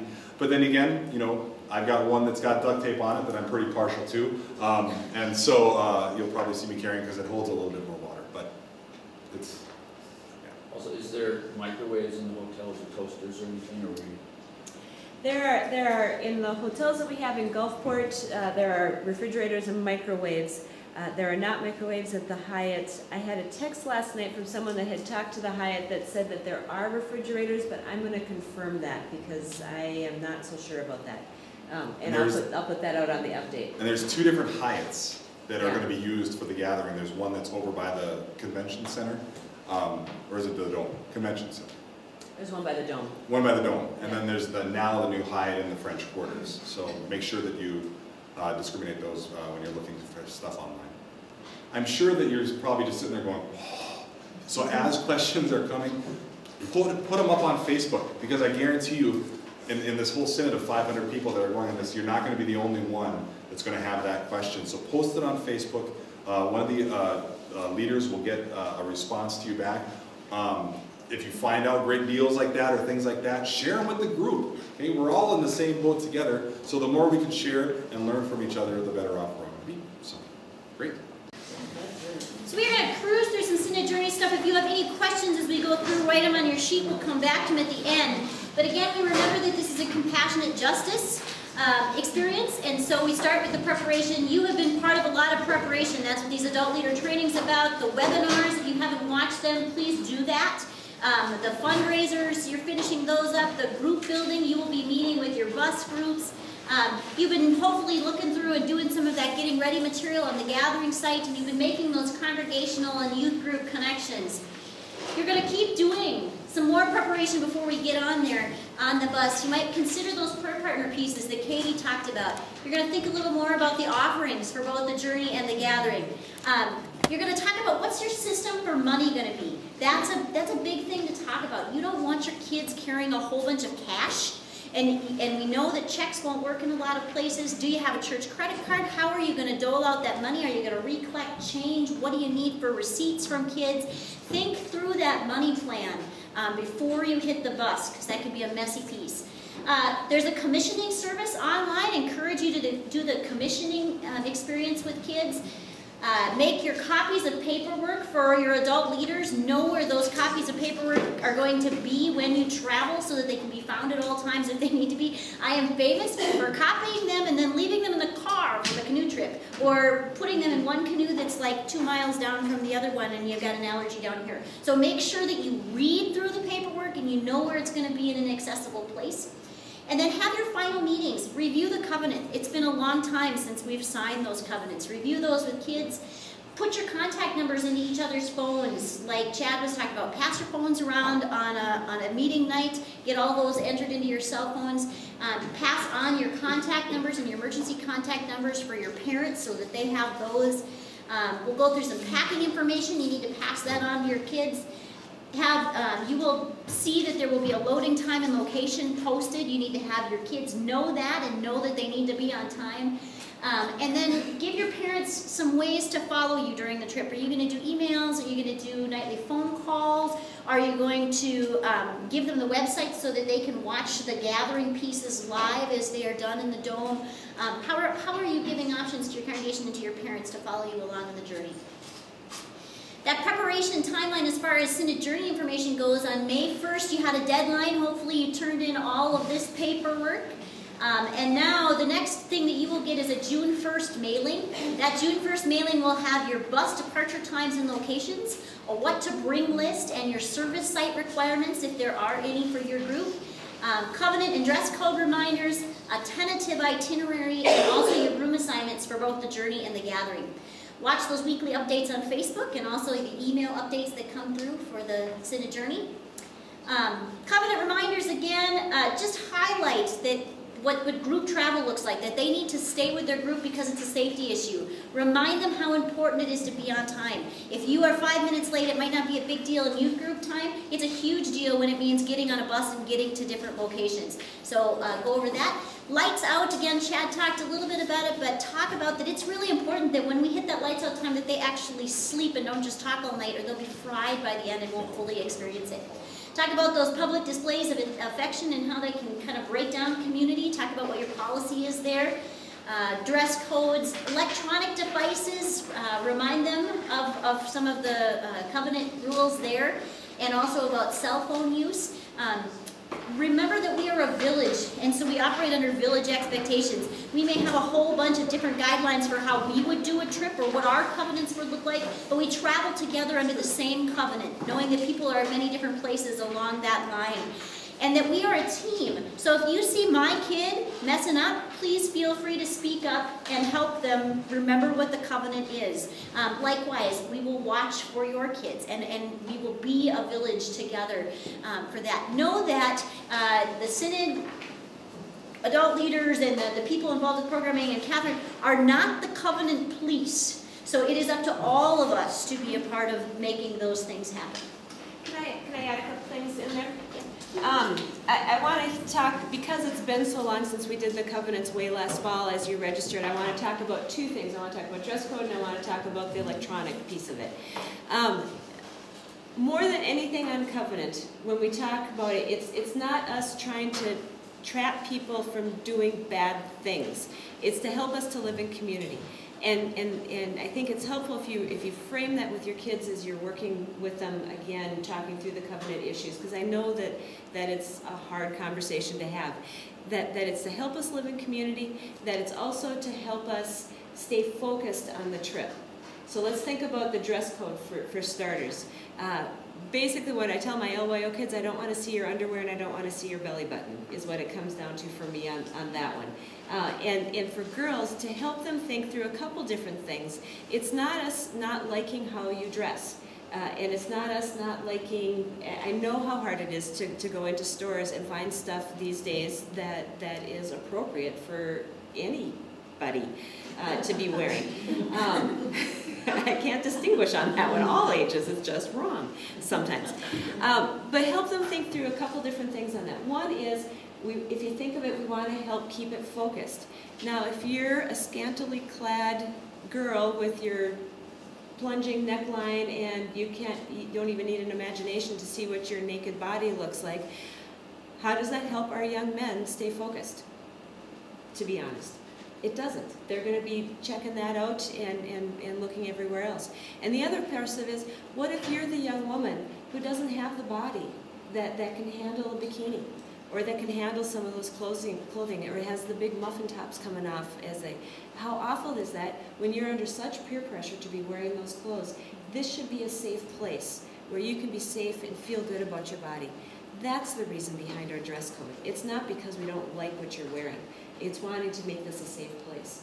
Guys, then the same thing, that we're wanting to keep, actually for guys, it's just because it's just gross when your pants are hanging down here and we see your butt hanging out.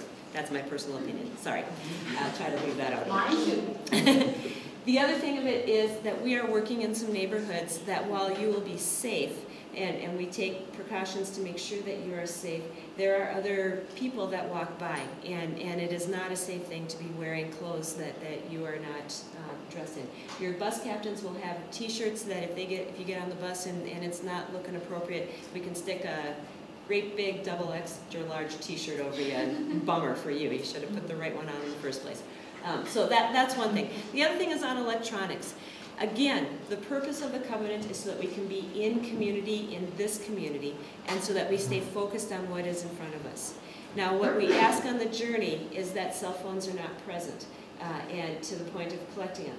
Now, I know that's an issue, because in this day and age, and when we first even put the covenant out, cell phones were just phones, and now they are your camera, they are your gaming device, they are your they're your music piece that's going on.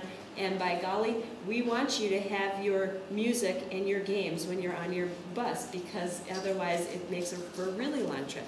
And so as you gather with your bus groups, that's one of the conversations that you'll be having, is how are we going to deal with this on the bus? And how do we talk with our kids about, especially if they've got the smartphones, how do you turn off the notifications for email? How do you turn off notifications for text so that that stays there? Again, the purpose of it is so that you stay present. And think about the example Chad used, that if you're getting texts from home about this guy breaking up with this girl, or with me, or other stuff, drama that's happening at home, your head is at home and not here. My third thing I want to say about electronics, by far and large, the biggest problem I have with electronic devices is with adult leaders who think that they are beyond those rules. And so the same things apply to you. We want you staying focused on the kids that are present with you here and looking at that. I also know that you need to stay in contact with your children and with your spouses. And so what I ask on leadership teams is that don't do it in the presence of the kids. You're working in partnership. Find a time and a space that nothing's going on, that you can pull out and you can make that quick call home and looking at that. Because we also want you staying present here. Make sense? All right, thanks. So after we get through all of the preparation, we get to the action piece of the journey. On the trip experience, the theme is Love Like Jesus. That mission possible is to love like Jesus, and we will be practicing those acts of discipleship. We will load buses on Friday, July 13th, and depart from Minnesota. A couple of bus notes. Remember to respect your bus captains as the point person. You will sign and support a bus covenant. Remember to be on time for those pickup times. Think through your needed luggage. Like Chad said, once that luggage is on the bus, underneath the bus that day, it cannot be retrieved until you get to Gulfport on Saturday. So talk to your kids. Everything they need from the time they get on the bus till they land at the hotel has to be with them above the bus, not below. And then practice the disciplines with your driver. Encourage your driver. Invite your driver to be a part of things and give. Talk about what will tipping or gifting your bus driver look like. A couple of packing notes. Each traveler may bring that one regular size suitcase that will be stored underneath in the bus that will not be accessible. You'll have a backpack that you can have on the bus and a pillow that you can have on the bus. Primary leaders may also bring an extra box or suitcase with supplies. They are required to bring a sleeping bag and a pillow just in case anything gets messed with as far as room assignments. We hope everybody has a space, but if not, we need everybody to have a sleeping bag and pillow for those unexpected things. You can bring an air mattress as well, and we'll come back to that, but each bus captain will also have a cooler and some games and bus supplies. Meals during travel. When you get on that bus on Friday, your kids need money for Friday dinner on the road, Saturday morning and Saturday lunch on the road, and also snacks. And then this is a bonus. Originally, you were needing to fundraise additional money for that Saturday night meal. That has changed. It is now going to be catered at the hotel. So that Saturday night meal is now included in what you've already paid. So talk about how you will carry and disperse your meal money throughout that experience. So when you arrive at Gulfport, at that Gulfport Ramada, there'll be a meal catered by the Blowfly Inn, good food. Southern food that will be an experience in and of itself. So great. There'll be an adult leader meeting, a bus captain meeting. We'll be worshiping at an auditorium off-site of the hotel, and then family time back at the hotel. You will receive at that point one red Synod t-shirt, and then that has our theme on it. And then you will also receive a handbook. The adult leader training team is working on a handbook for you to have that will help you walk through that whole experience and know what to expect. A few housing notes. You need to stay in your assigned room. That's important for emergency purposes as well as just logistically. Please don't mess with your room assignment. Stay where you've been assigned. Genders may not mix unless there's an adult in the room. And I should clarify mix. May not be in each other's rooms unless there's an adult present. Adults may not share a bed with a youth. They may not stay alone with a youth. And then hotel rooms, so that you know, have outside corridors this time. They're not the inside common hallways. When you open your hotel room, you're standing outside.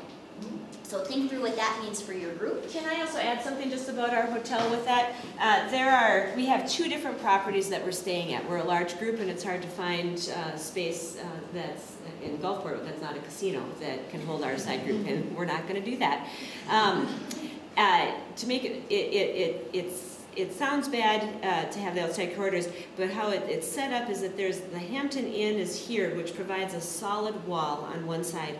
Connected to that wall is a fence that goes around both of our properties, and so the 2 buildings feels like they're actually one property and working together. So we're somewhat enclosed in. Just be aware that there's a very busy highway on the other side of that kids should not be crossing.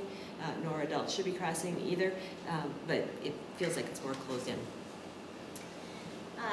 Respect the staff and the space. Practice discipleship with your hotel space. Encourage your hotel, the people that you encounter in the hotel, and think about giving. Have you built in tipping into your fundraising as a justice issue?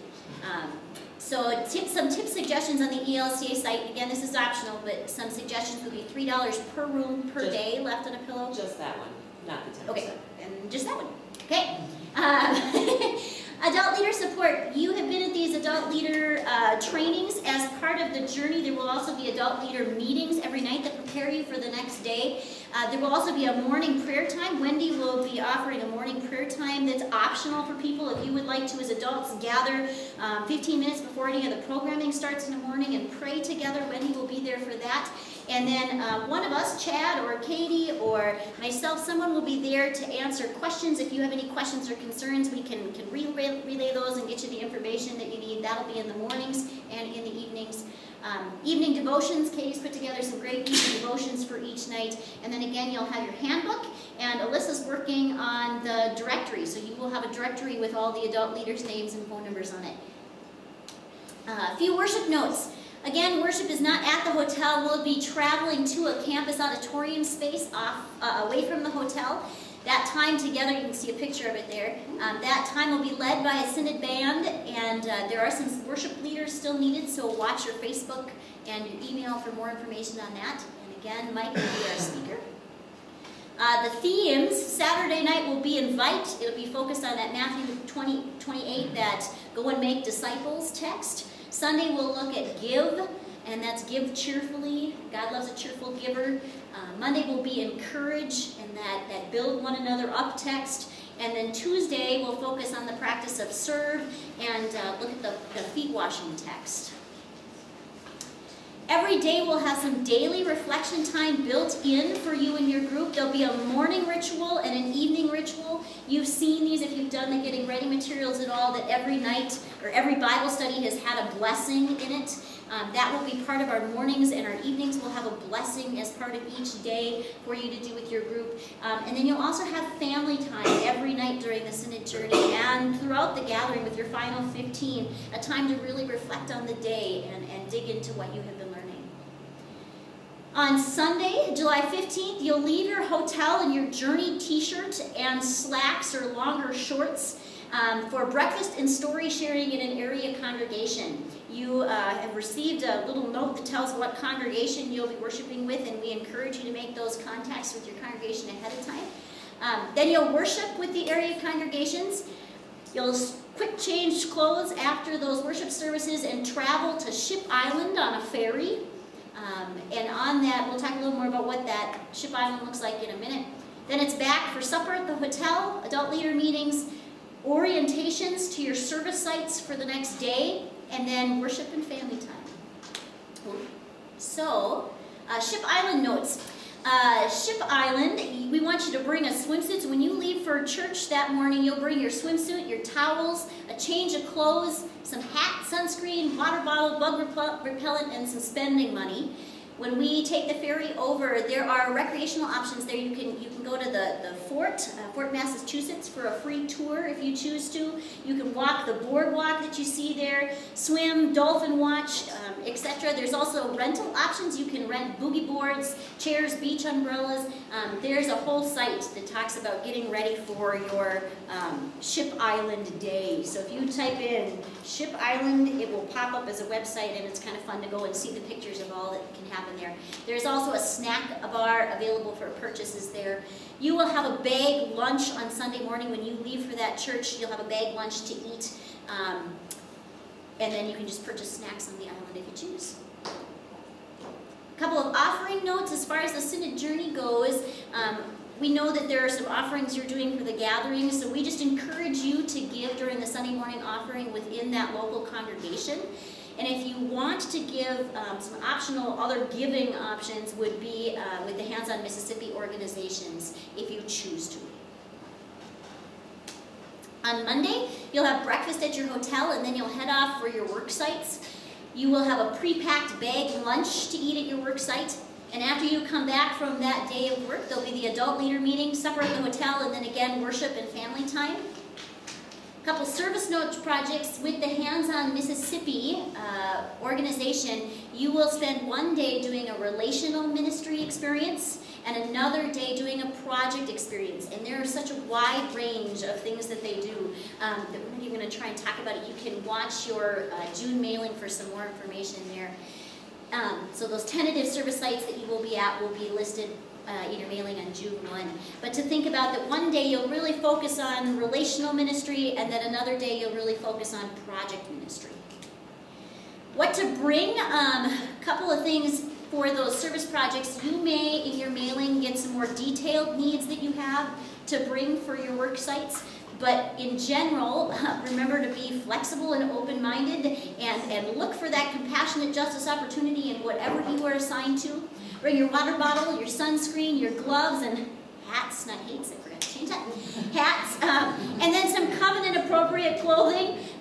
They are really encouraging you to bring long pants, closed-toe shoes, and long-sleeve shirts for certain sites. This is because of fire ants and poison ivy.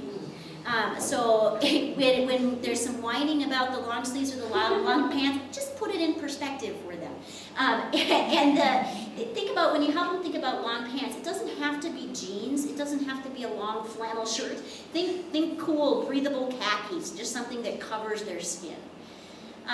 Again, some specific needs may come out in your June 1st mailing as far as some clothing or supplies that you may need to bring. Then on Tuesday, July 17th, again, you have breakfast at the hotel. You'll head to your work site for either your relational or your project day, depending on what you had the day before. Again, you'll have had those orientations at the hotel on Sunday night that will really prepare you for whatever site you will be working at. You'll have a bag lunch for your work site again, and then following our work sites, we'll be having a beach party and supper on the beach. There are Gulfport organizations that are providing some activities and learning stations at the beach. There'll be volleyball, swimming. There's a visitor center that offers tours that's really close to where we'll be. It has a small gift shop. And you can also walk the pier. Kids are encouraged to bring swimsuits if they want to swim. There'll be a bonfire and worship on the beach following dinner. And then we'll go back to the hotel for the adult leader meeting. Your kids will have some time to pack, and they really need to pack that night so they're ready to go the next day, and then you'll end your night with family time. And it's going to go great because all of your prayer teams are going to pray for really nice weather the whole time we're down there. 75 degrees and sunny. Otherwise, we're able adults who will love rain, right? Chad talked a little bit about this Wednesday, July 18th. Again, there'll be an opportunity for adult leaders to make a Walmart run by bus if you choose to. There'll be that final packing time. You'll wear your Synod t-shirts, and then again, you'll need to bring onto the bus everything you need for that space of time between the time you get to Gulfport and the afternoon when you are going to get to check into your hotel, to meet the bus and check into your hotel.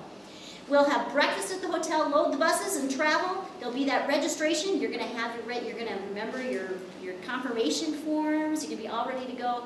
You'll have lunch on your own. You'll meet those buses, and then you'll assume the gathering schedule.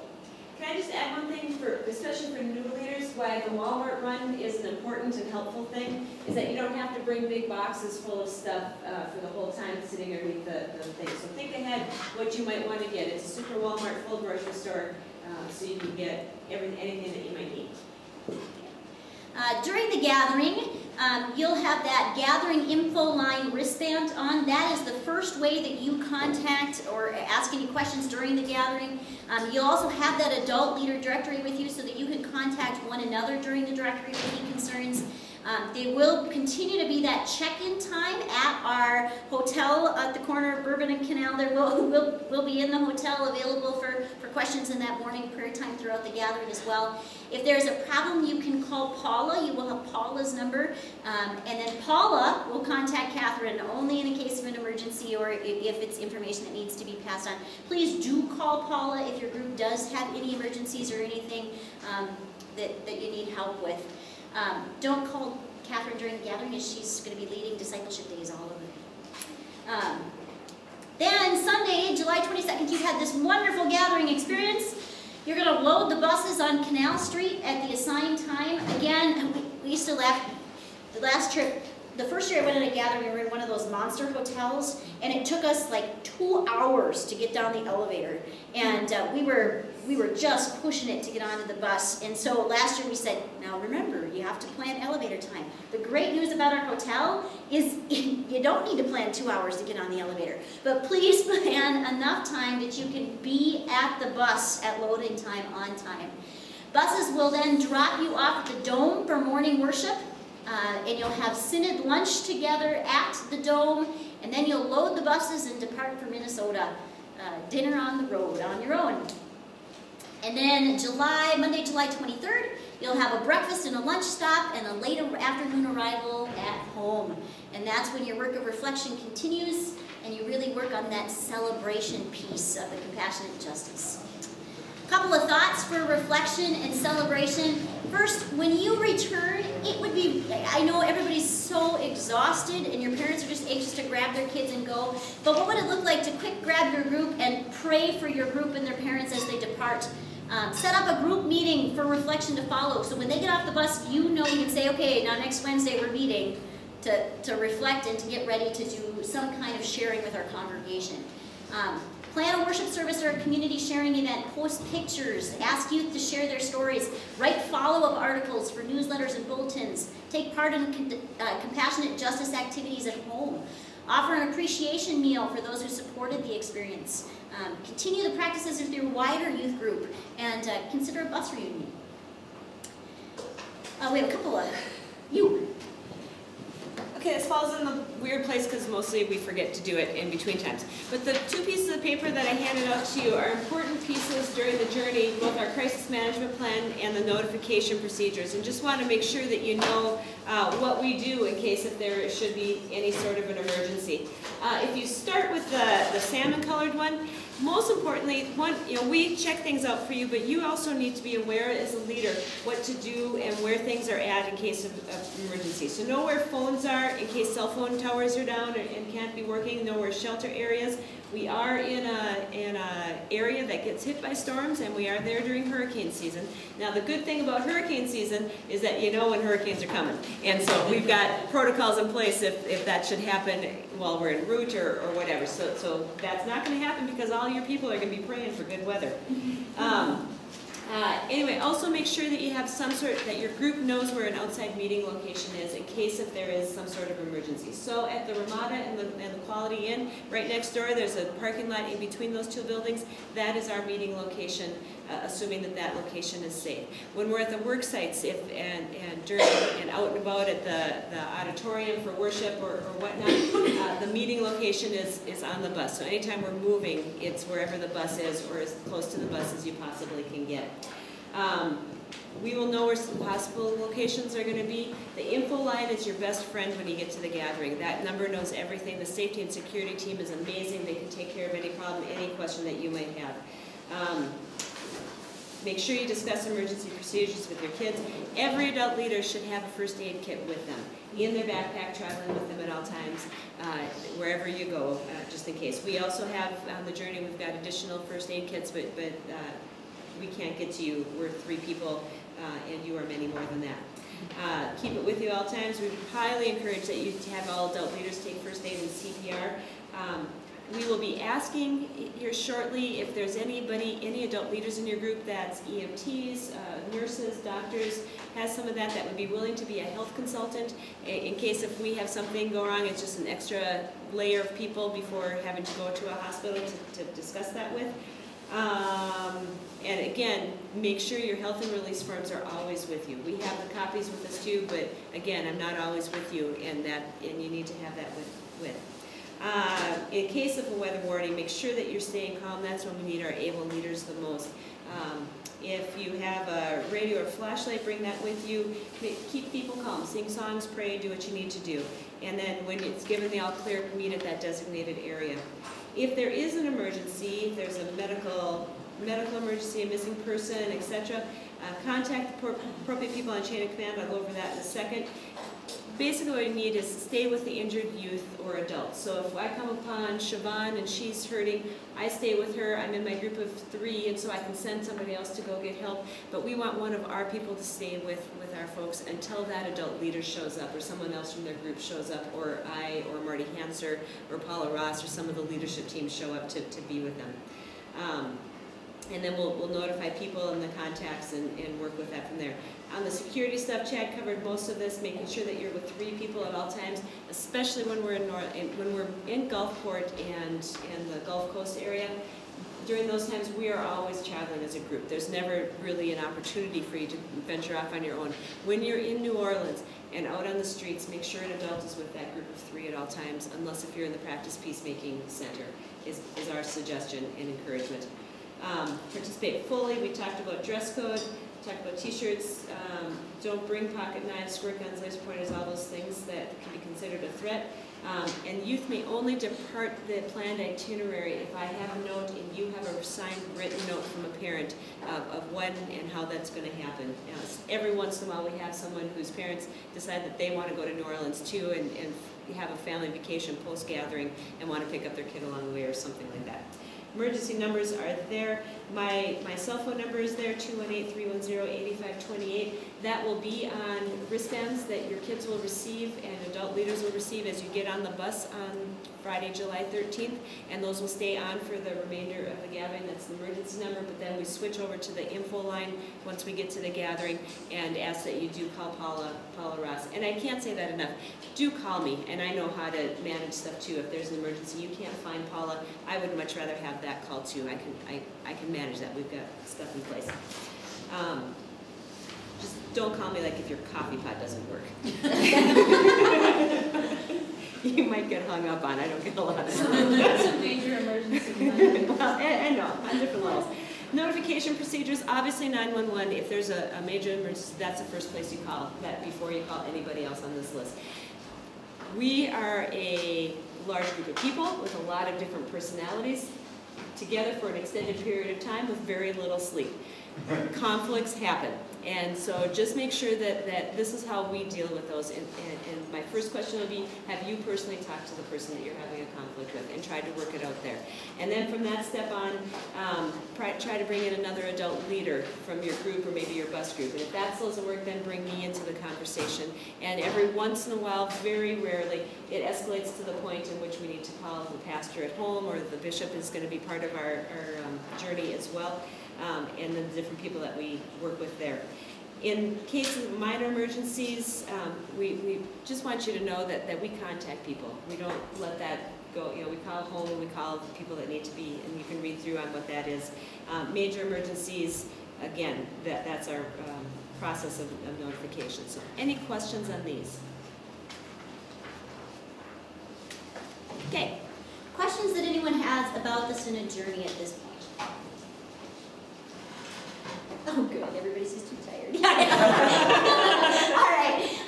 We just want to add, returning a year ago, it was a full year ago, that we sat, many of us sat in the same space, or you sat at a spring training, and we used the Emmaus as an opening devotion. And that idea of 2 people walking together and Jesus coming along with them and listening and asking them questions and engaging in their life. And then when they gathered around a table and stayed together, eyes were opened and hearts burned, and they were sent back on the road to spread the good news that Jesus was alive and Jesus' love was for the world. And so we hope for you that this journey is an Emmaus, that you find Jesus standing beside you and your youth, that your eyes are open, that your heart burns with the excitement of what God is about and what God is doing in the world. And then that you feel that you are just sent back onto the road into everyday life to share that good news and that joy with all. So as our end commissioning, we want you to gather together. We want to send off onto the road as a group with prayer. And so you have 7 practices. I'm going to put it back up here in just a minute, but we're going to ask you to get in a group of 7 and then count off 1 to 7. And then you're going to look at the practices, and number 1 is going to start with the first practice, and they're going to pray for that first practice. So, for example, God, we ask you to be with us in our service, that you may use our hands and our feet. And then maybe you get to worship.